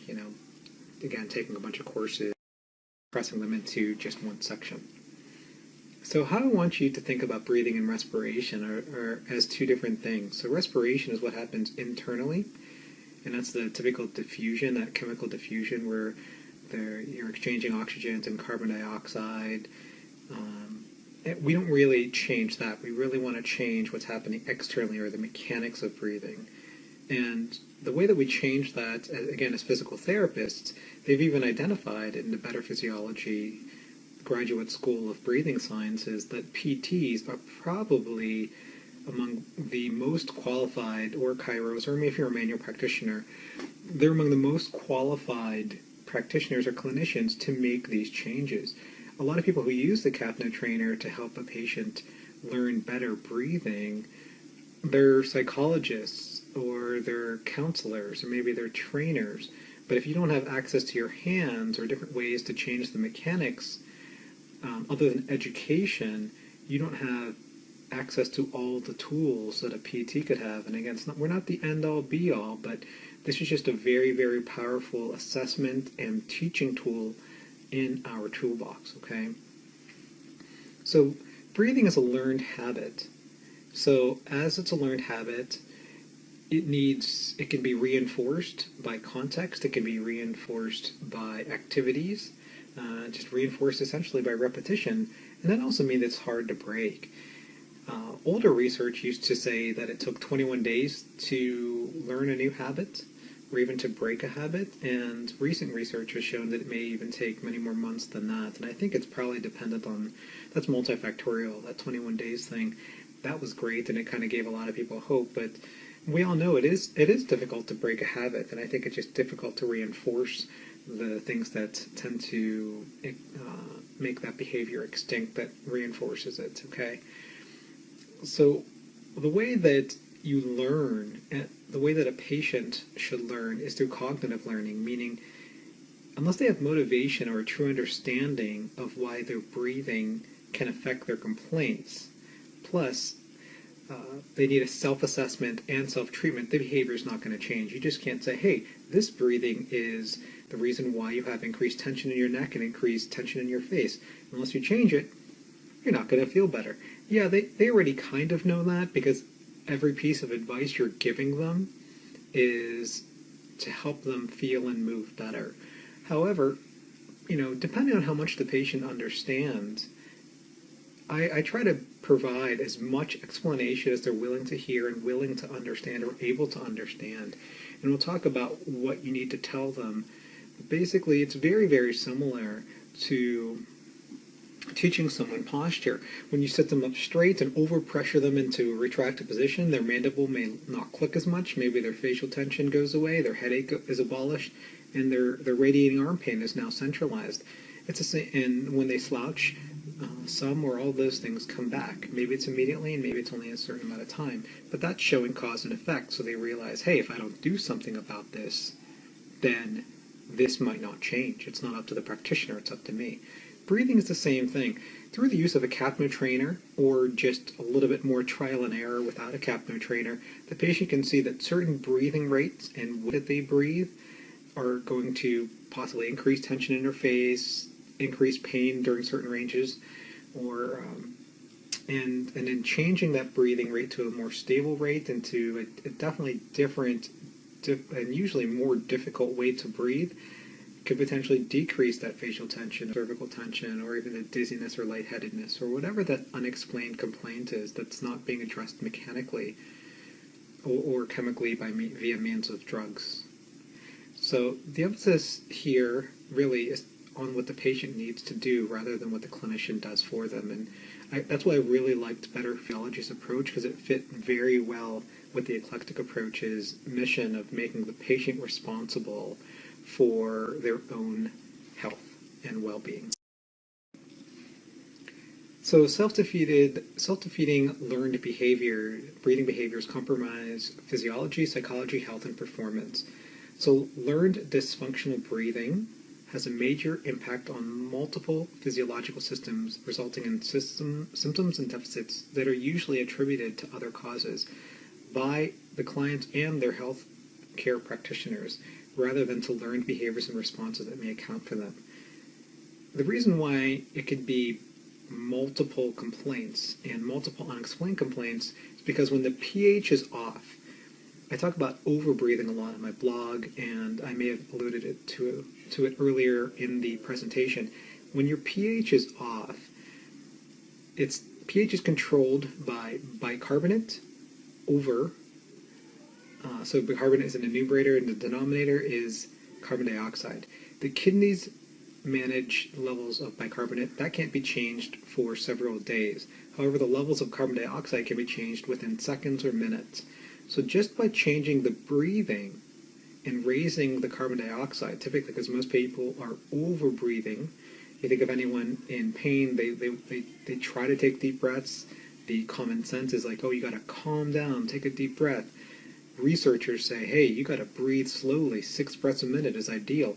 That might be fine for some people, but if you've been trying all that, and you're doing a very steady, slow breath, and you're not any more relaxed, or it doesn't change your symptoms at all, it could be because whatever is going on in your physiology, if 6 breaths a minute or deep abdominal diaphragmatic breathing is you're giving off too much CO2, then your pH is off. And your pH will be off in not only your bloodstream, but also your lymph and your interstitial fluid. So it's basically every major important fluid in your body. So because that affects all systems, GI, cardiovascular, what have you, musculoskeletal, that's the reason why overbreathing can not really cause, but can contribute to unexplained complaints. So again, our primary objective is changing external respiration. Most patients are already doing deeper breathing. Typically, you'll find that the solution is usually shorter inhales, possibly longer exhales, but it's usually shorter inhales and exhales, but making sure they don't abort their exhalation and inhale too quickly. So you can see here the next bullet, pH. This is the Henderson-Hasselbalch equation, or the HH equation, is bicarbonate over carbon dioxide. So if it takes the kidneys 4 to 5 days to affect bicarbonate, and only the CO2 level can be regulated by breathing, here's a way that the patient, you can't just say, hey, make your kidneys produce more or less bicarbonate. That's not going to happen for several days. But you can change, since breathing can be changed within seconds, pH can be changed within seconds.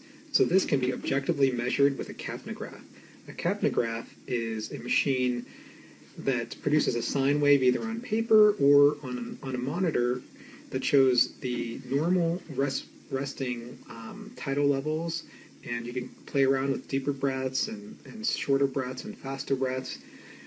And ideally, the amount of carbon dioxide or partial pressure carbon dioxide or PeCO2, or the amount you're expiring, the normal level should be 35 millimeters of mercury. So if it's lower than that, that means that you're giving off too much CO2. That's why it's called over-breathing. And again, if someone is already in pain and they feel like they need to relax, or they're anxious and they try to take deeper breaths, you can see why taking a deeper breath and exhaling or inhaling more potentially would give off even more CO2 when your CO2 levels are already low. That's why this conventional wisdom of everyone should breathe a certain way makes about just as much sense as everyone has to wear minimalist shoes, or everyone should sit a certain way, or everyone should move a certain way. And there's no constants or certainties in life, okay? And just due to variability in the amount of variance in people's physiology and movement patterns and even thought processes and beliefs, there's no one common solution for everyone, okay? Again, this could be easily objectively measured and taught using a CAPNA trainer, which we'll go over in lab, but you don't need that. It teach you different ways to do it without a CAPNA trainer. It just gives the patient visual feedback, and you can kind of hone in on the appropriate breathing rate with the CAPNA trainer better than without it. All right. So again, since breathing is a habit, it's state context dependent, like anything learned, right? And that was very interesting for me, and may not be interesting for you, but I hope it is because you're taking this course. Because the reason why someone may have their symptoms only in bed, you think, oh, their bed is, you immediately think that they're lying in a certain position, but it could be in any position, or it could be in any bed, and not just, their crappy bed or their crappy hotel bed. You think it might be at work because they're sitting for a prolonged period of time, yet at home they're still sitting for a prolonged period of time. Maybe they're texting, playing video games, or on social media, they're just watching TV all night, pretty much in the same position or maybe even a worse position mechanically. So why does prolonged sitting at work affect them only versus prolonged sitting at home? Or they do prolonged sitting on the weekends, and that doesn't affect them. It could be because work is a more stressful environment. The context of it may cause them to have an over-breathing dysfunction only in that position, or only in that location, I should say.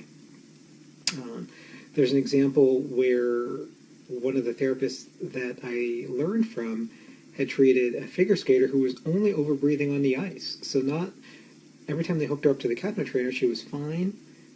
She was fine in the training room, but hooking her up on the ice, she immediately potentially got some kind of performance anxiety, and once she learned to control her breathing on the ice, then her symptoms went away. I had a case where every time I hooked him up to the CAPNA trainer, he was breathing perfectly, but typically I was just doing it either in sitting or in lying down on a table. And I said, well, what position do you do at work? And he said, mostly I'm looking down. and I have a very stressful job, and I'm looking and observing things on a line to make sure that, like a production line, make sure that there's no defects. So I had him replicate the position that he did at work, which kind of dropped his CO2 levels, but not significantly. But once I had him really kind of picture and envision in his mind all the things that he would have to do, like worry about upcoming assignments and maybe manage other employees, and visualize what he was actually doing, and kind of really put himself in the position and move his hands in a certain way that he was examining the objects on this production line. That's when his CO2 really significantly dropped. So again, to me, that was state context dependent, because by this time I had already restored full pain-free cervical motion. So it couldn't be that it was just cervical motion, thoracic motion, scapular motion. It wasn't just purely mechanical. There was something about the context of it that reproduced his complaints. So once we identified that, then I was able to show him different breathing patterns and show him how he can affect it through the feedback on the monitor. Thus, he was able to control the tension he felt in his face and his head and his neck only during those times, because that's when it was bothering him the most. Okay. In terms of psychology, the extinction of a behavior is not getting rid of the response. All right. Then again, this is a psychological term. It is unlearning the response. So that whole Pavlovian dog thing, ringing the bell and causing them to salivate, even in the absence of food, that is the response to the bell. Right? You don't make them unlearn that response. You don't make them get rid of that response. You have to unlearn it. You have to dissociate that response. So for me, I teach patients how to dissociate their breathing with certain positions, motions, or contexts of locations, or taking an exam, or what have you, talking on the phone, dealing with a boss or a spouse. You teach them to replicate it by overbreathing, typically, which would reproduce their symptoms, and then how to correct it. So if their symptoms come back, they have to first see, hey, are you overbreathing? Is this the rate that I remember from doing continuous sessions with the machine that typically they may even have to take home with them? And let's get out of this. Let me try to work on that breathing pattern that Erson showed me that helped alleviate my complaints. All right? Make sense and see how it works. Now, dyskinesis is something I'm just getting into, and even my first live courses may not quite have this just yet, but I thought this was fascinating. And again, the PT who introduced me to this is now starting up a whole doctoral program for PTs and dentists in the Graduate School of Breathing Sciences, betterphysiology.com. Dyskinesis is when accessory muscle breathing habits may trigger learned dysfunctional muscle behavior. So I think of it as irradiation. They call it response chaining.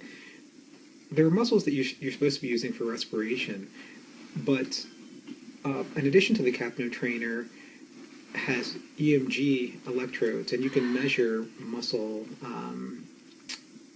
outputs, or if a muscle is contracting when it's not supposed to. So, for example, if you already kind of did manual therapies on someone's TMJ and they had unilateral TMJ and facial pain and headaches, you can not only measure their CO2 output with a capno trainer, but you can see if certain muscles are contracting. Like, say, if you place an electrode on the temporalis or their frontalis or their masseter, and see if they're actually contracting that during inhalation or exhalation. And for whatever reason, again, they have this learned contraction of a pattern of a muscle that is not supposed to be contracting. So here's an example of that.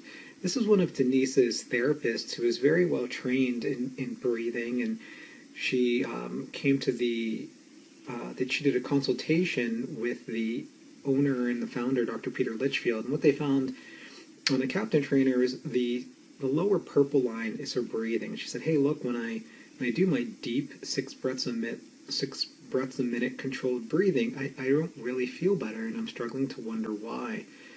So she was having some frontal headaches, and she's also Mackenzie trained. She was doing her retractions, and that wasn't helping. So what they found when they put an electrode on her frontalis was that you can see that despite her breathing being very rhythmical, that's about 6 breaths a minute, and the peaks and the valleys there they're not too far apart in terms of variance or variability.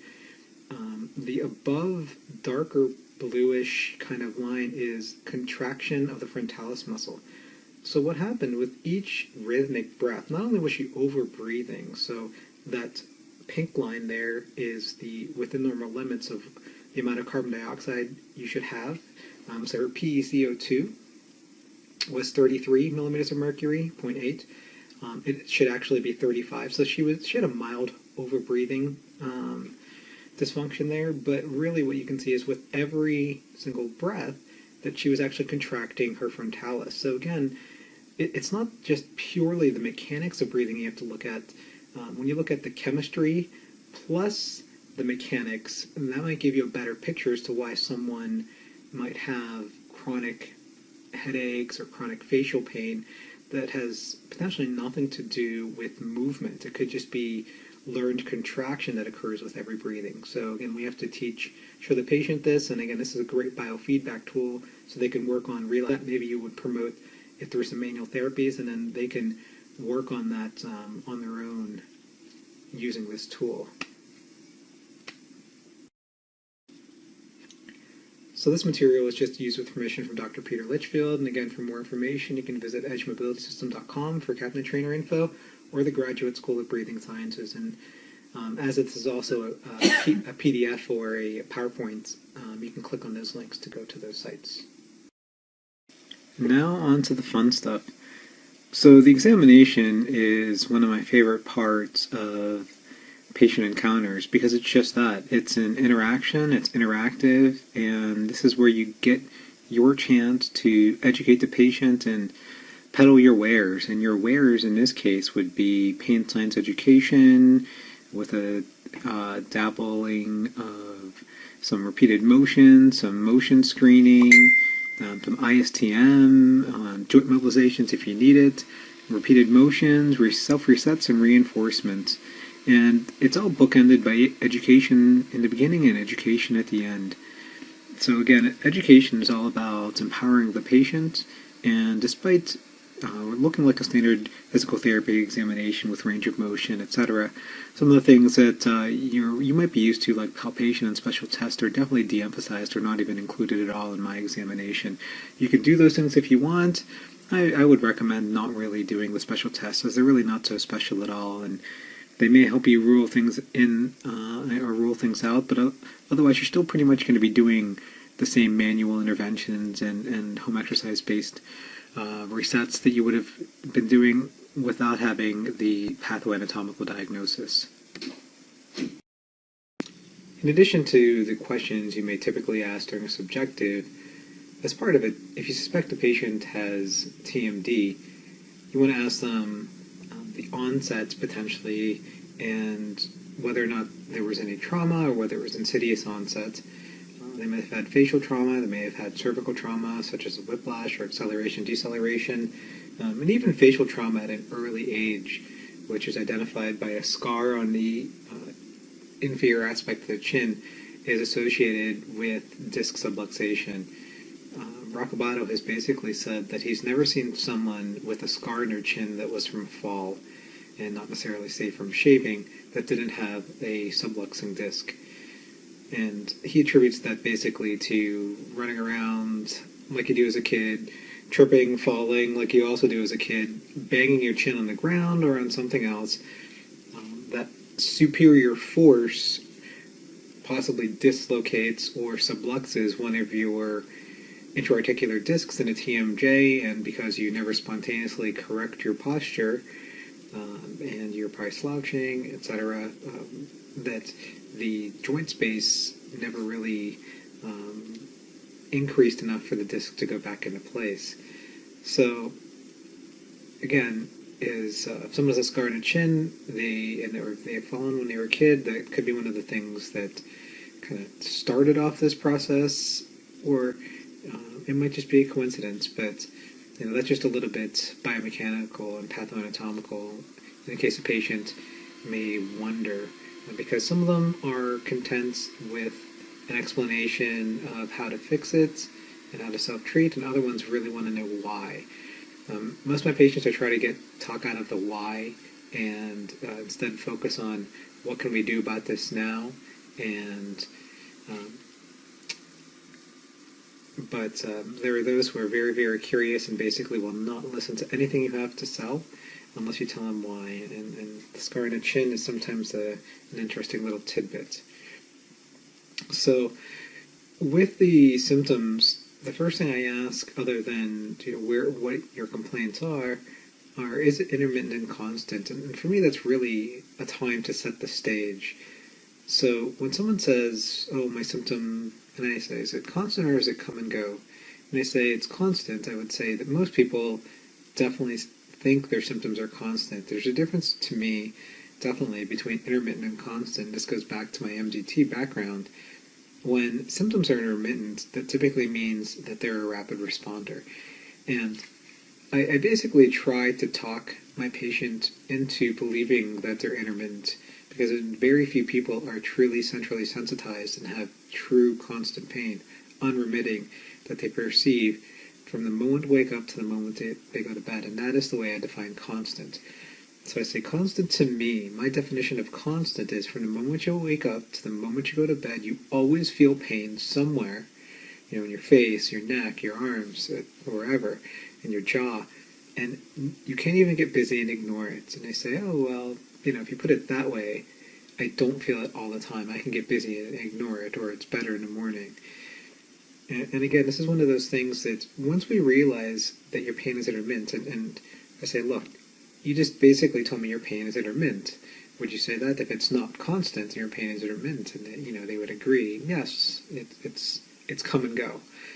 And again, part of me kind of setting the stage and decreasing some fear and anxiety is to let them know that having intermittent pain, even 10 out of 10 intermittent pain, the most severe pain you can have, if it comes and goes, I already know that your nervous system is under threat at some points, and other times it's not under threat.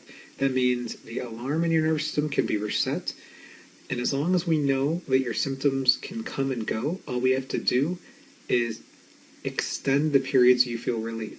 And the longer the alarm's off, the less likely it is to be tripped again. The more frequently it goes off, the more vigilant your nervous system is, and the more likely it is to kind of keep the alarm going, and it's more cautious and protective of you. But if you can go for hours and hours and hours, and then maybe even a day or two without the alarm going off, eventually it becomes harder to trip, and your pain and movement thresholds kind of stay elevated. So intermittent pain, even if it's severe, is still the best news that you can give me, is one of my favorite quotes I tell patients. And you can see that a lot of people kind of immediately soften, and they like hearing good news. And as a provider, you are in a unique position to give people good news. And I can tell you for a fact that most PCPs and specialists, and even other PTs or other manual practitioners they might be seeing, it's usually full of bad news, like, "Oh, don't do this and don't do this, and you'll never eat salad again, and you'll never eat an apple again, and you'll never run again." And those things are typically, not true, and no one has crystal balls, like I've said before in the past. But you want to give patient hope and good news, not as opposed to just being all, being a naysayer. So, once we go over the behavior of the symptoms, whether it's intermittent or constant, you typically just record where they might be feeling, whether it's a craniofacial area or a maxillary, cervical and upper cervical pain. Typically, they might be unilateral, or record that. Now, in terms of the behavior, once you have identified that symptoms are intermittent, if they really are intermittent, and again, in most cases they will be up to 80%, I usually ask for goal-setting purposes and for the patient to realize between visits that they may be making changes, the frequency, intensity, and duration, or the mode of the symptoms, similar to exercise. Because let's just say, for example, someone has 8 out of 10 pain 3 times a day for about 2 to 3 hours each time. The next time they may come in and they say, "Look, I did all your exercises, and I don't really think I'm much better." And I say, "Well, I recorded on the initial visit that your pain was about 8 out of 10 on average, and it was occurring about 3 to 4 times a day for about, so many hours, X number of hours a day. And I said, well, you know what? It's still 8 out of 10, but it only happens once or twice a day. Or maybe it happens still the same amount of time, but that only happens for about 5 to 10 minutes when it occurs. And many people are so focused on the intensity that they don't realize that the frequency and duration are changing. And to me, again, it's all about setting the stage and being ever positive in the interaction. So, something I might say to that particular patient would be, well, that is great news, because I don't care if you have 8 out of 10 pain every time it comes on, but if the amount of times it happens and the length of time that you feel it keeps on decreasing, and the amount of time between the times you feel it keeps on increasing, that's great. Because if we just get it to go away, it doesn't matter whether it was 8 out of 10 every time it came on. If we get it to stop happening, or just be for a few short seconds, then we know that you are really improving, and you have improved since the last visit. And again, letting a patient know that they've improved when they think they haven't, if indeed that was the case, it's a really big deal to people who, again, are used to hearing bad news. So these are typically open-ended, the next couple questions, and part of every repeated motion exam that looks for a directional preference, you really want to ask them, are there any motions or positions that make your symptoms worse, and are there any that make it better? And in general, you might want to have a list that people can circle, or I just like to, again, leave it open-ended and record it on my eval. So things that might make them worse are typically cervical movements, and are usually unloading or flexion-based movements. If it's right-sided cervical and facial pain and headaches, it might be cervical flexion, protraction, texting, driving, could be side bending to the left or to the right. And typically prolonged sitting will be hard. Lying in a certain position, perhaps lying on that side, might be better or worse. Typically prolonged postures, wide mouth opening, yawning, eating, and stress might be things that make it worse. Things that might make it better, resting, sometimes people say heat, ice, wearing their appliance if they've been to see a dentist, relaxation. So different positions and different motions may also make it better. Some people are even astute enough to realize that sitting up straight makes them feel better and slouching makes them feel worse, yet they're still slouching in front of you. And they don't really realize that something as simple as staying out of the position that provokes it and using the position that makes it better for more periods of time is actually a treatment in and of itself. It's almost too simple and too good to be true. And that's probably why they're not doing it. So those are things I record, and they help you kind of figure out what the directional preference may be, and you correlate that with your objective.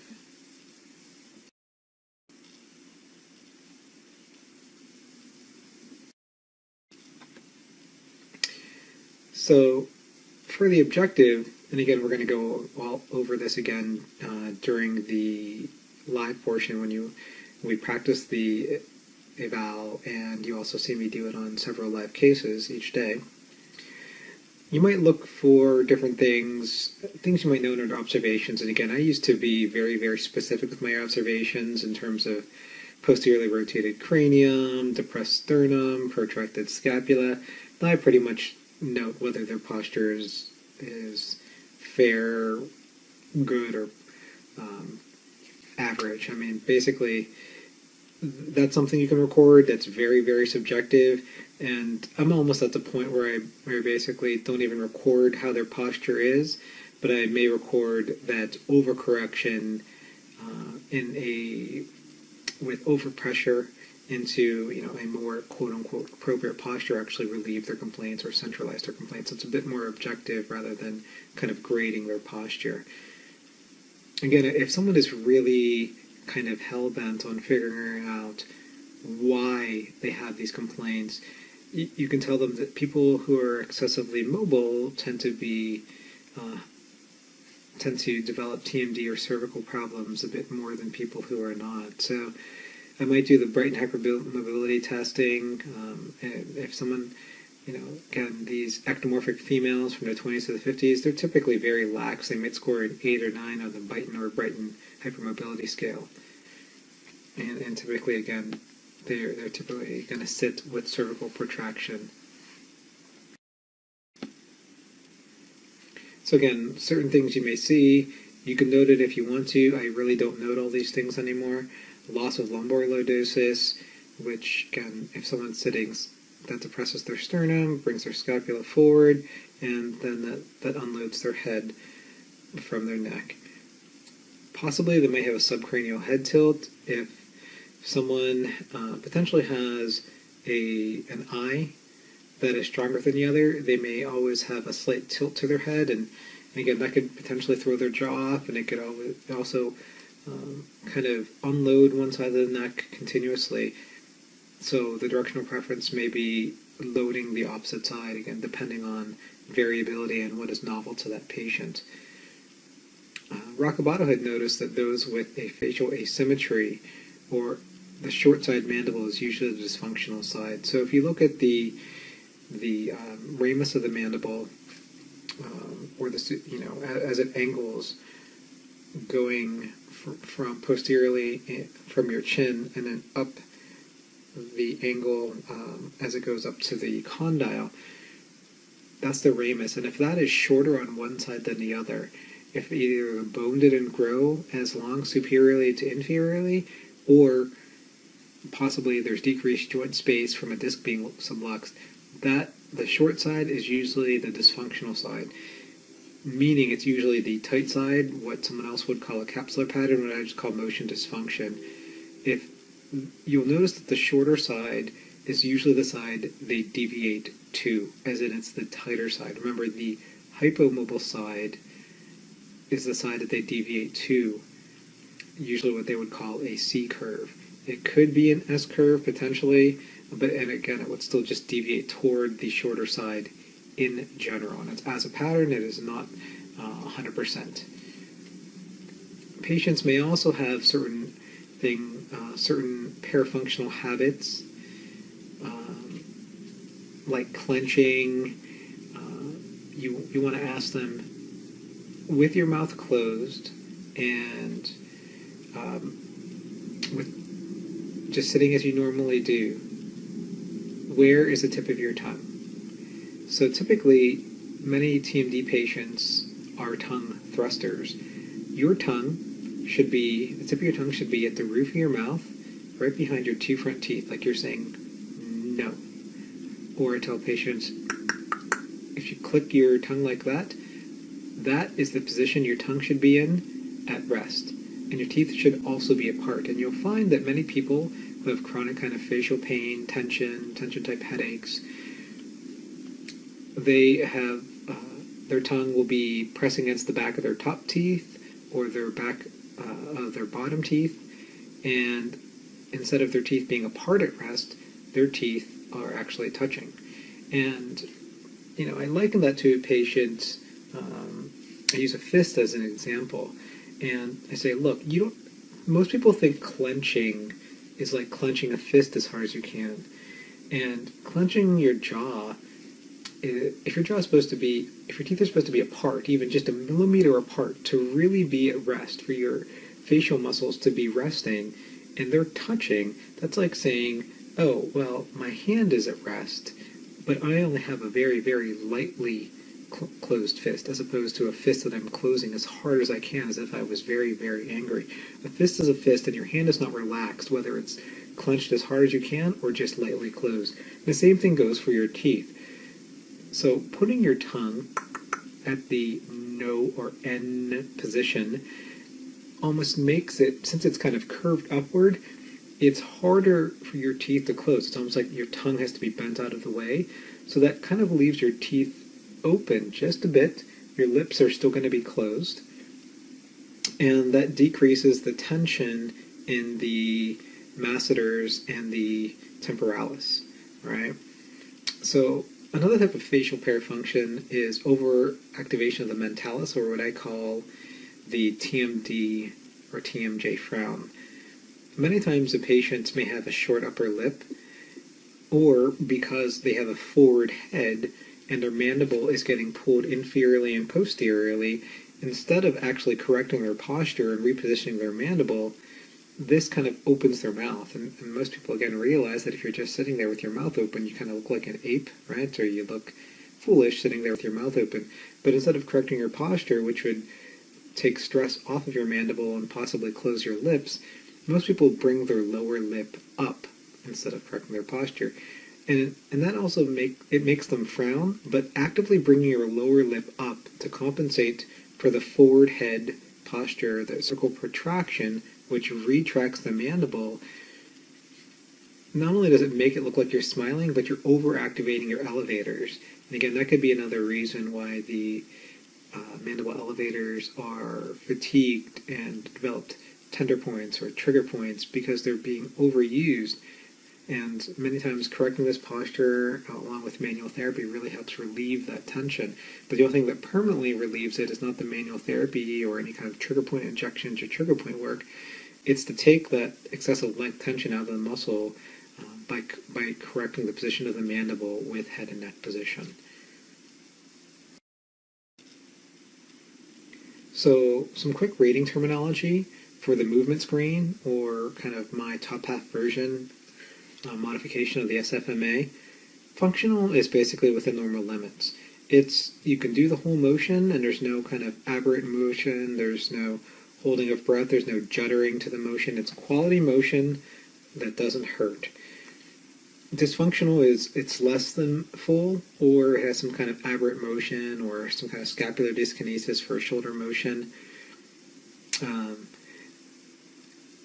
Painful is just that, pain anywhere with a test, and this is why the SFMA, the top tier tests in the SFMA, are reliable, because you can either score functional non-painful, a functional painful, a dysfunctional non-painful, or a dysfunctional painful, and that is it. It's essentially true or false.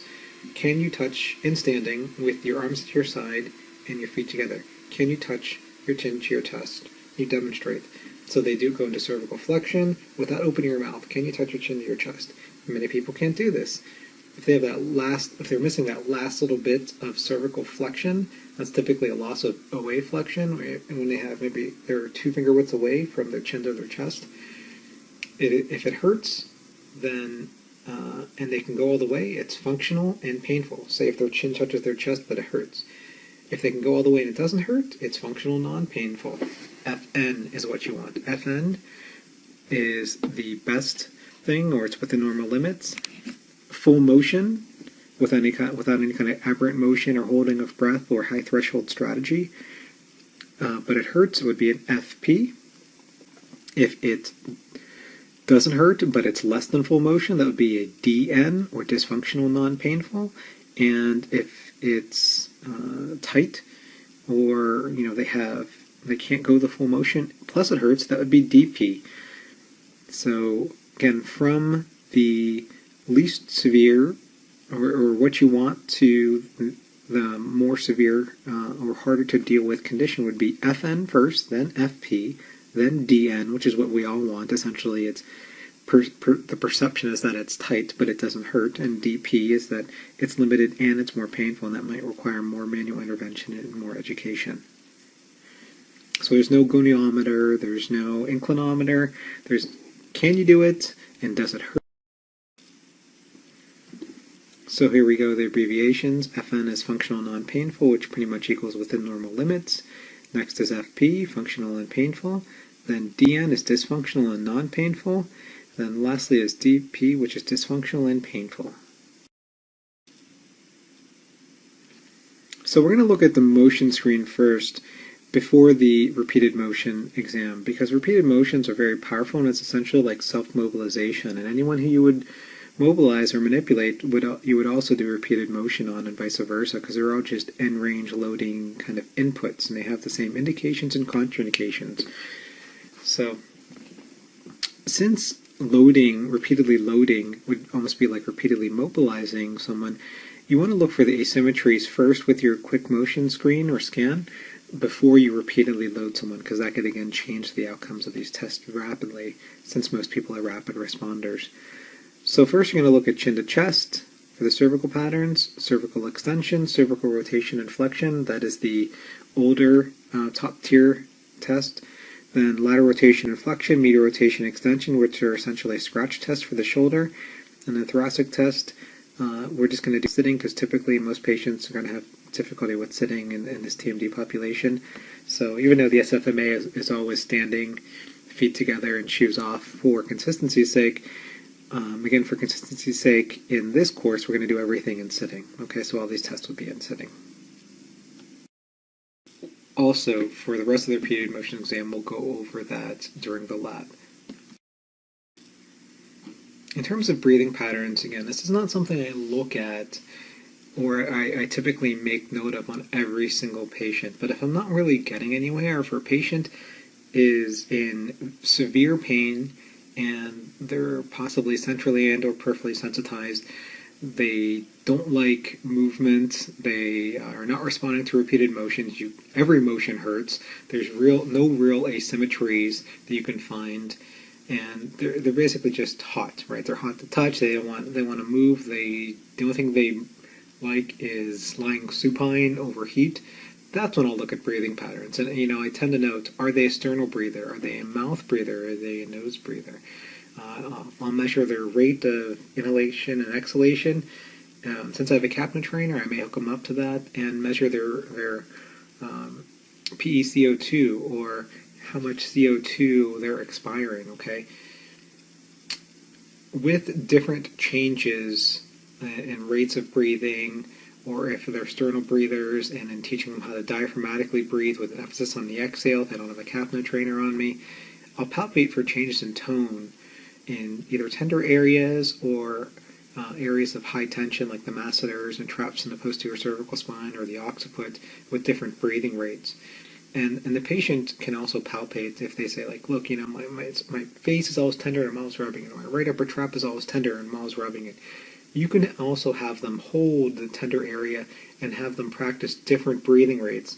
Again, typically with emphasis on a low, slung exhale if you don't have a capno trainer. If you do have a capno trainer, you can play around with that based upon the PeCO2 levels.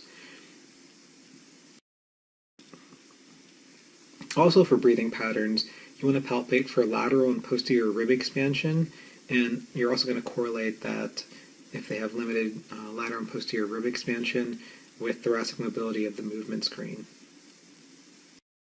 In terms of the last bullet, hold the overpressure and reassess, we're typically going to hold for a minute or two. I'm not going to hold this for 5 or 10 minutes, but if something is going to change, it's going to change within a minute or two, okay? So you're going to look for asymmetry, and the clinical practice patterns for that recorder is that unilateral cervical pain and TMD and headaches will often have a loss of cervical traction and side bending to the involved side. So if it's right-sided facial pain and neck pain and headaches, cervical retraction and active and passive side bending to the right will be limited, and to the left will be full, or at least less limited than to the right. Normally, for the shoulder, they're going to have a loss of medial rotation extension greater than lateral rotation and flexion, also on the involved side. So if this was a right-sided cervical patient, headache patient, the right shoulder may be more stiff than their left. They're also going to have a loss of thoracic rotation to the involved side. That's all very convenient. Yeah, it's all on the involved side. So sometimes someone may be really, really hot.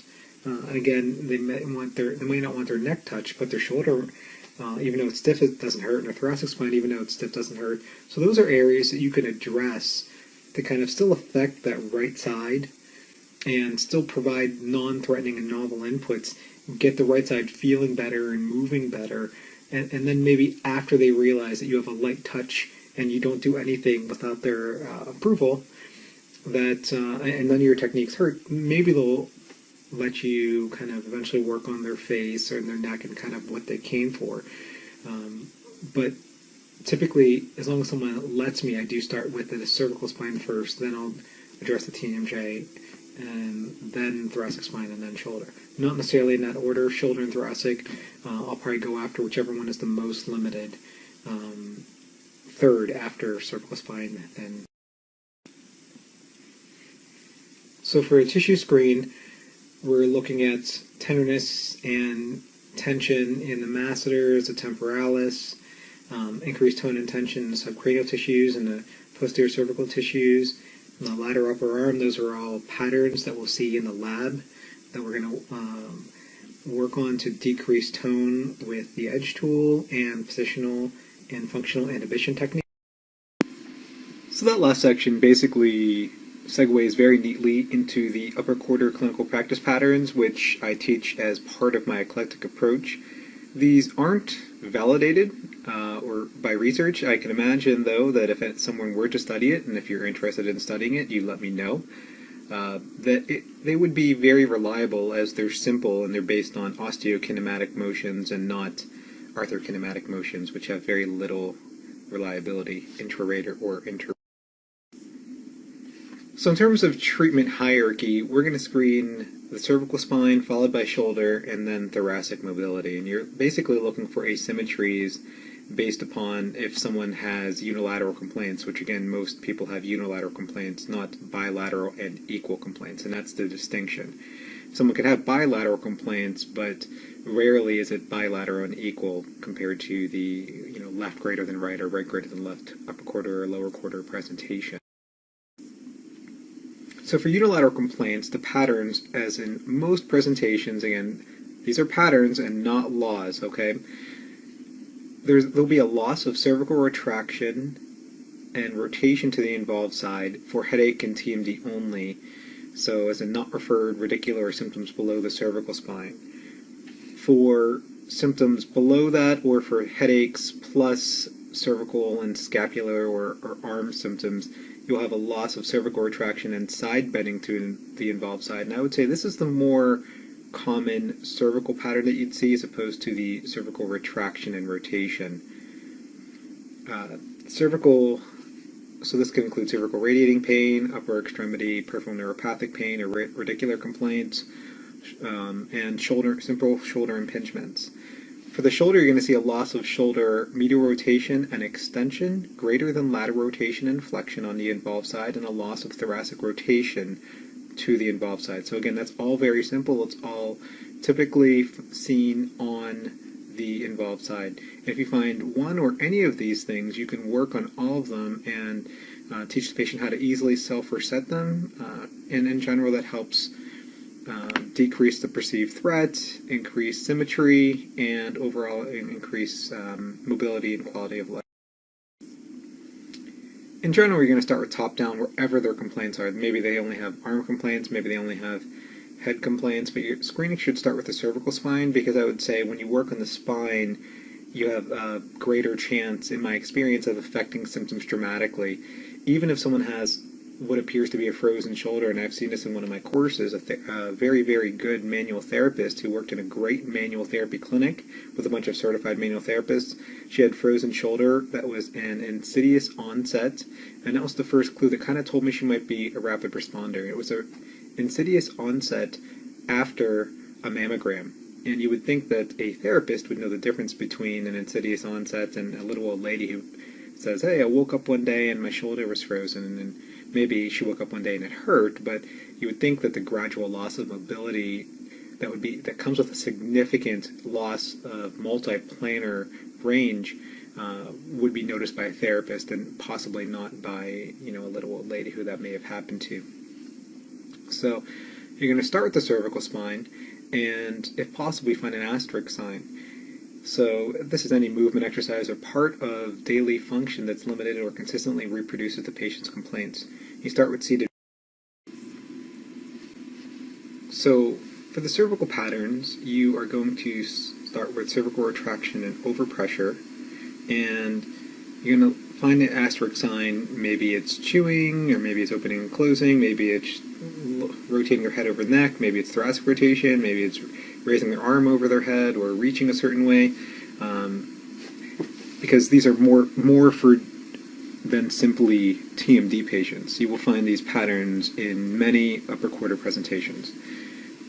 So you're going to do the cervical retraction with overpressure, and you want to be very gentle with this. Many people are guarded, and if they have high tone, you want to think in your head farther, not harder. The harder you press through high tone, the more the tone will push back at you. And I think many therapists know that they shouldn't do this with a neuro patient, so to speak, as in a CP patient, a stroke patient, or a TBI patient with high tone. You would know that the harder you or faster you stretch them, the more the tone is going to fight you.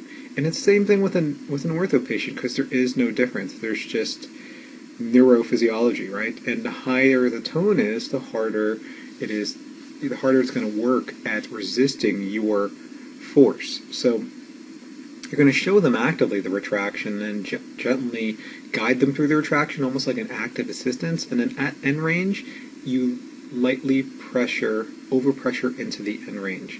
So after you hold this for maybe a minute or so, you can reassess their symptom levels. Does anything centralize? Does their headache centralize? Does their arm pain centralize? And then whatever their asterisk sign was, whether it was arm elevation, opening and closing their mandible, cervical flexion, extension, rotation, etc., retest that. And if they're better, then you know that you found their directional preference, and you may not. So cervical retraction, I tell people, it's not double chin, think triple chin. That really gets them to end range. And I've been asked, especially by some women, hey, is this going to give me a double chin? And I'll say, look, if this makes you feel better, would you really care if you had a double chin? And they say, no, I guess not. And, I have no conclusive evidence that it does not cause a double chin. But there was a patient, an older lady who I saw, with some cervical pain and facial pain and headaches. She already had a double chin, and she asked me, well, these exercises are making me feel better, but is this going to make my double chin worse? And I said, ma'am, I can't tell you that. I can't tell you it's going to make it better or worse, but if you felt better and you moved better, would you really care about how it looked? She said, no, I guess not, but she was kind of disappointed. So I saw her maybe several months later, because I saw her in the winter, and then I saw her again in the summer, and she said, hey, do you remember me? And I said, yeah, of course. And she said, well, I'm back, and I'm not back from my head and neck, and that still feels great. I'm back from my knee. And she said, look, my double chin, it's all better. So she was actually very happy. It was almost like doing crunches for her neck. Not like, I know you can't spot reduce, but that's kind of how she thought of it. So she was able to maybe cause increased tone in her deep cervical flexors, and maybe they got rid of a little bit of her double chin. I don't know why it caused that, but she was very happy. So cervical retraction, again, you should, when you're doing this, you want to sit upright, have a good lumbar lordosis, elevated sternum. Many people are not going to start in that position. You really want to make sure that they have a good base for doing cervical retraction. If they have pain and cervical retraction is limited, or at least blocked, and they're not going to be able to do it under a threat-free manner if they don't have at least good starting posture, okay? So with the unilateral loss of retraction and side bending, the deviation is going to be typically away from the involved side. So whether it's involved using right shoulder, right facial pain, right headache, right cervical spine pain, right arm pain, the deviation you would see would be retraction and side bending to the left. So this indicates loss of ability to accept load to the ipsilateral side cervical spine, and that's relative to the involved side. So if no deviation occurs with extension or retraction and side bending, next you're going to check for cervical retraction with side bending. Initially you would check just straight extension, okay?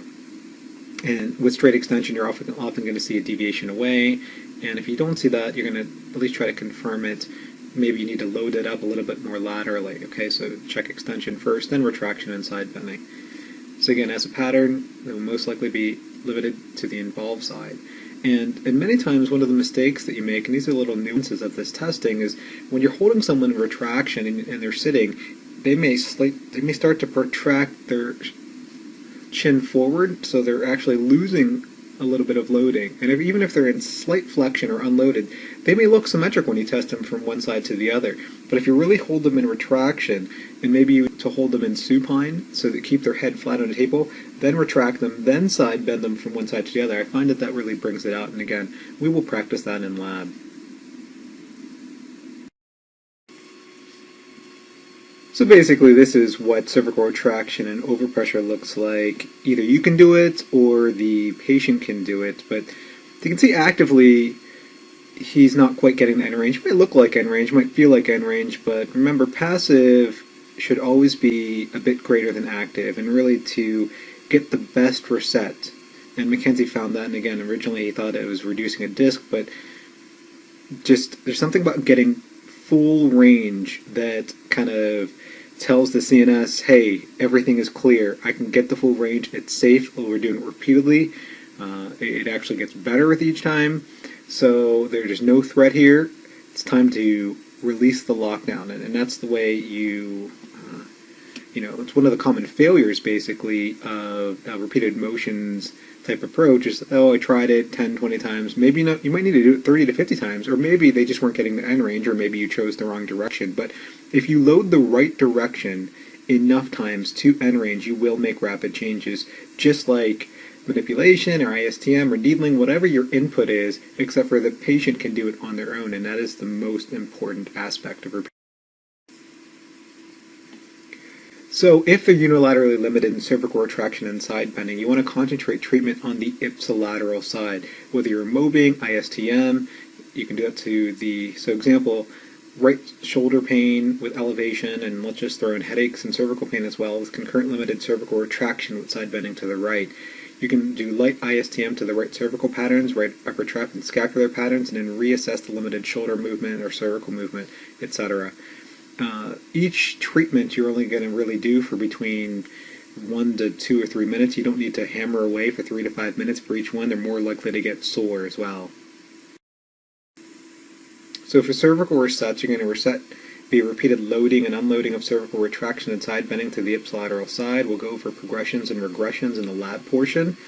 Typically I start in weight bearing, and then only if necessary do I do non-weight bearing, because if you end up doing a non-weight bearing reset on someone, and the patient needs to do that hourly or more, sometimes a little bit less, to keep it reinforced, to keep that window of improvement open, they're not really going to be able to do that, even if they're a therapist or someone who has access to a table. It's just more practical to be able to do it and functional to be able to do it in a weight-bearing position, okay? So be mindful of the stoplight rule. The stoplight rule would be, and I always tell this to patients, and patients need to have a clear understanding of this, but also therapists do as well. Red light is if symptoms increase during the motion or the testing and they stay worse, okay, they remain worse and you can't walk it off.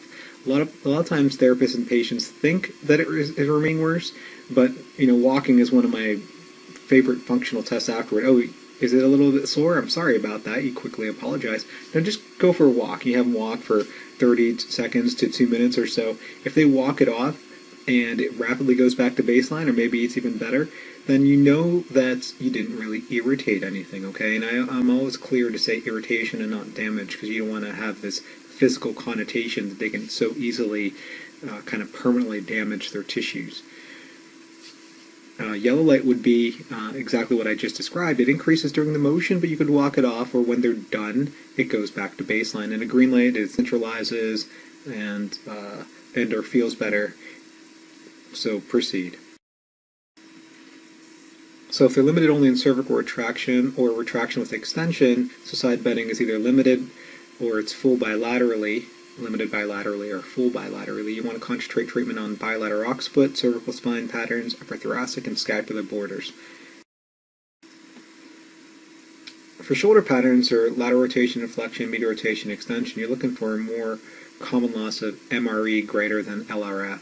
Typically, they're going to have a painful arc actively with full or close to full motion passively. So that's lateral rotation inflection, that's medial rotation extension right there.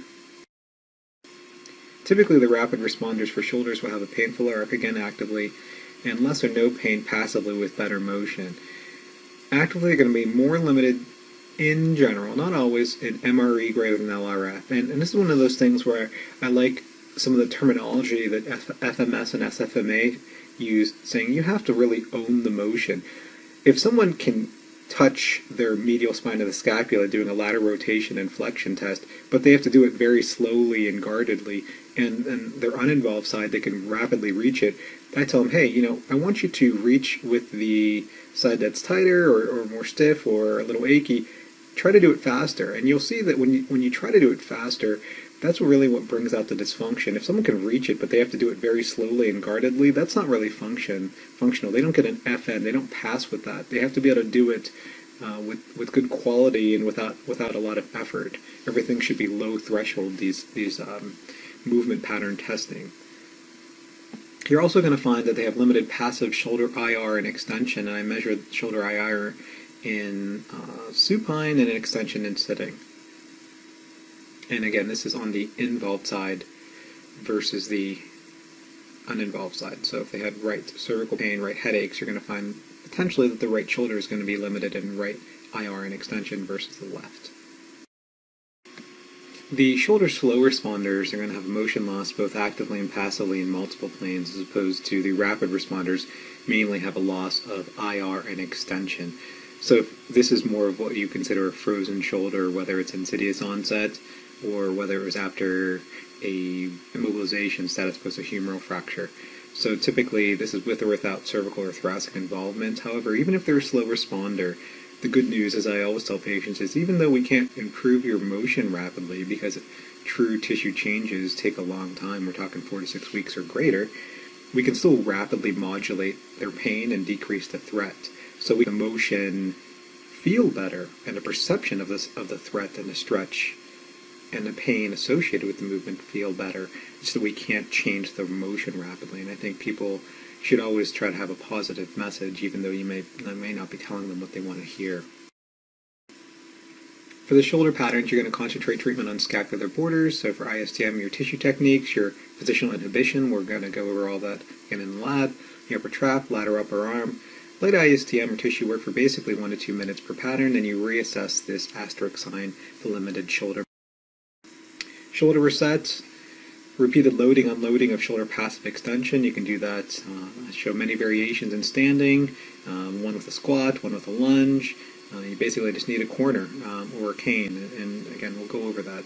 So as before, the reset, the directional preference, is often one of the commonly limited motion, as in IR or extension, but it's novel because people don't often repeatedly load into extension in that position. So again, there's something about getting to end range in a novel direction that just resets the system and shows the CNS, hey, full motion is okay. You might have been continuously stretching into flexion or ER, but if those are painful, it's not like you can easily dissociate the motion if everyone is painful.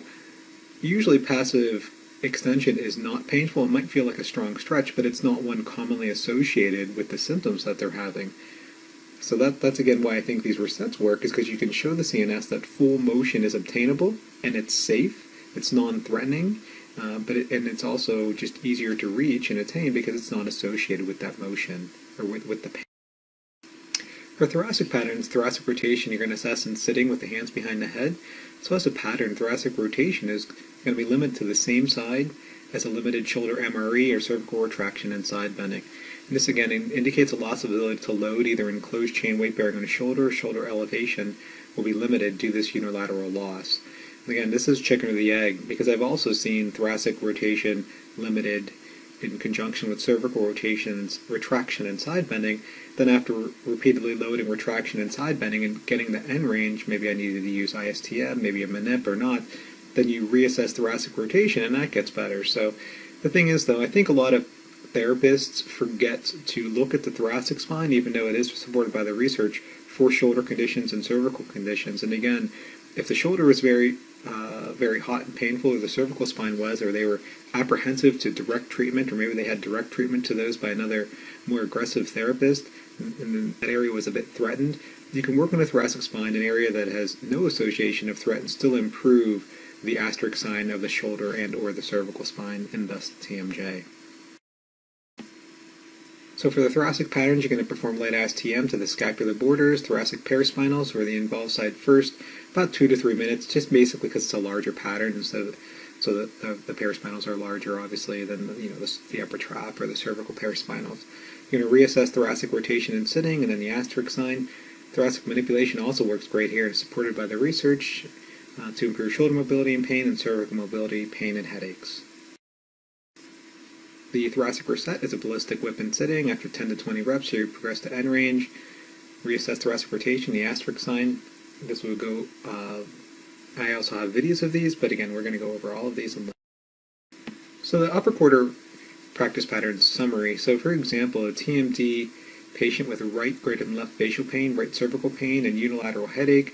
They have a possible loss in cervical retraction side bending to the right, shoulder loss in MRE, passive IR and extension on the right, thoracic rotation on the right, and a deviation in TMJ motion to the right with depression, and the dysfunctional side is normally tighter.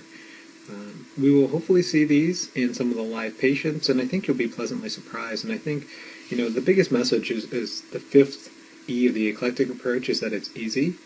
And too many times programs we're taught in school, and then it's emphasized in Con Ed that all these things have to be complex. And when you find common things that you can find, because common things happen commonly, right? So the saying goes, you can address easily and also show the patient how to reset and reinforce simply. Why do something complex? Why look at it complex? Certainly we know in our head as therapists, we know more than other ancillary professions like massage therapists and trainers that might be trying to do similar things, but we know our red flags. If we have to, we can differentially diagnose.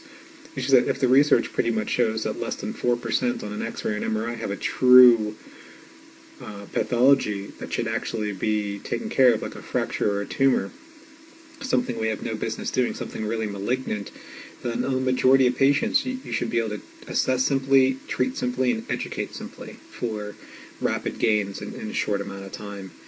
So thanks for hanging in there with me. Again, if you have any questions, you can email me at through nextgenpt.com, themanualtherapist.com, ersonreligioso.com, any of my social media. I try to get back to people right away, and hopefully I'll see you in the live lab sections.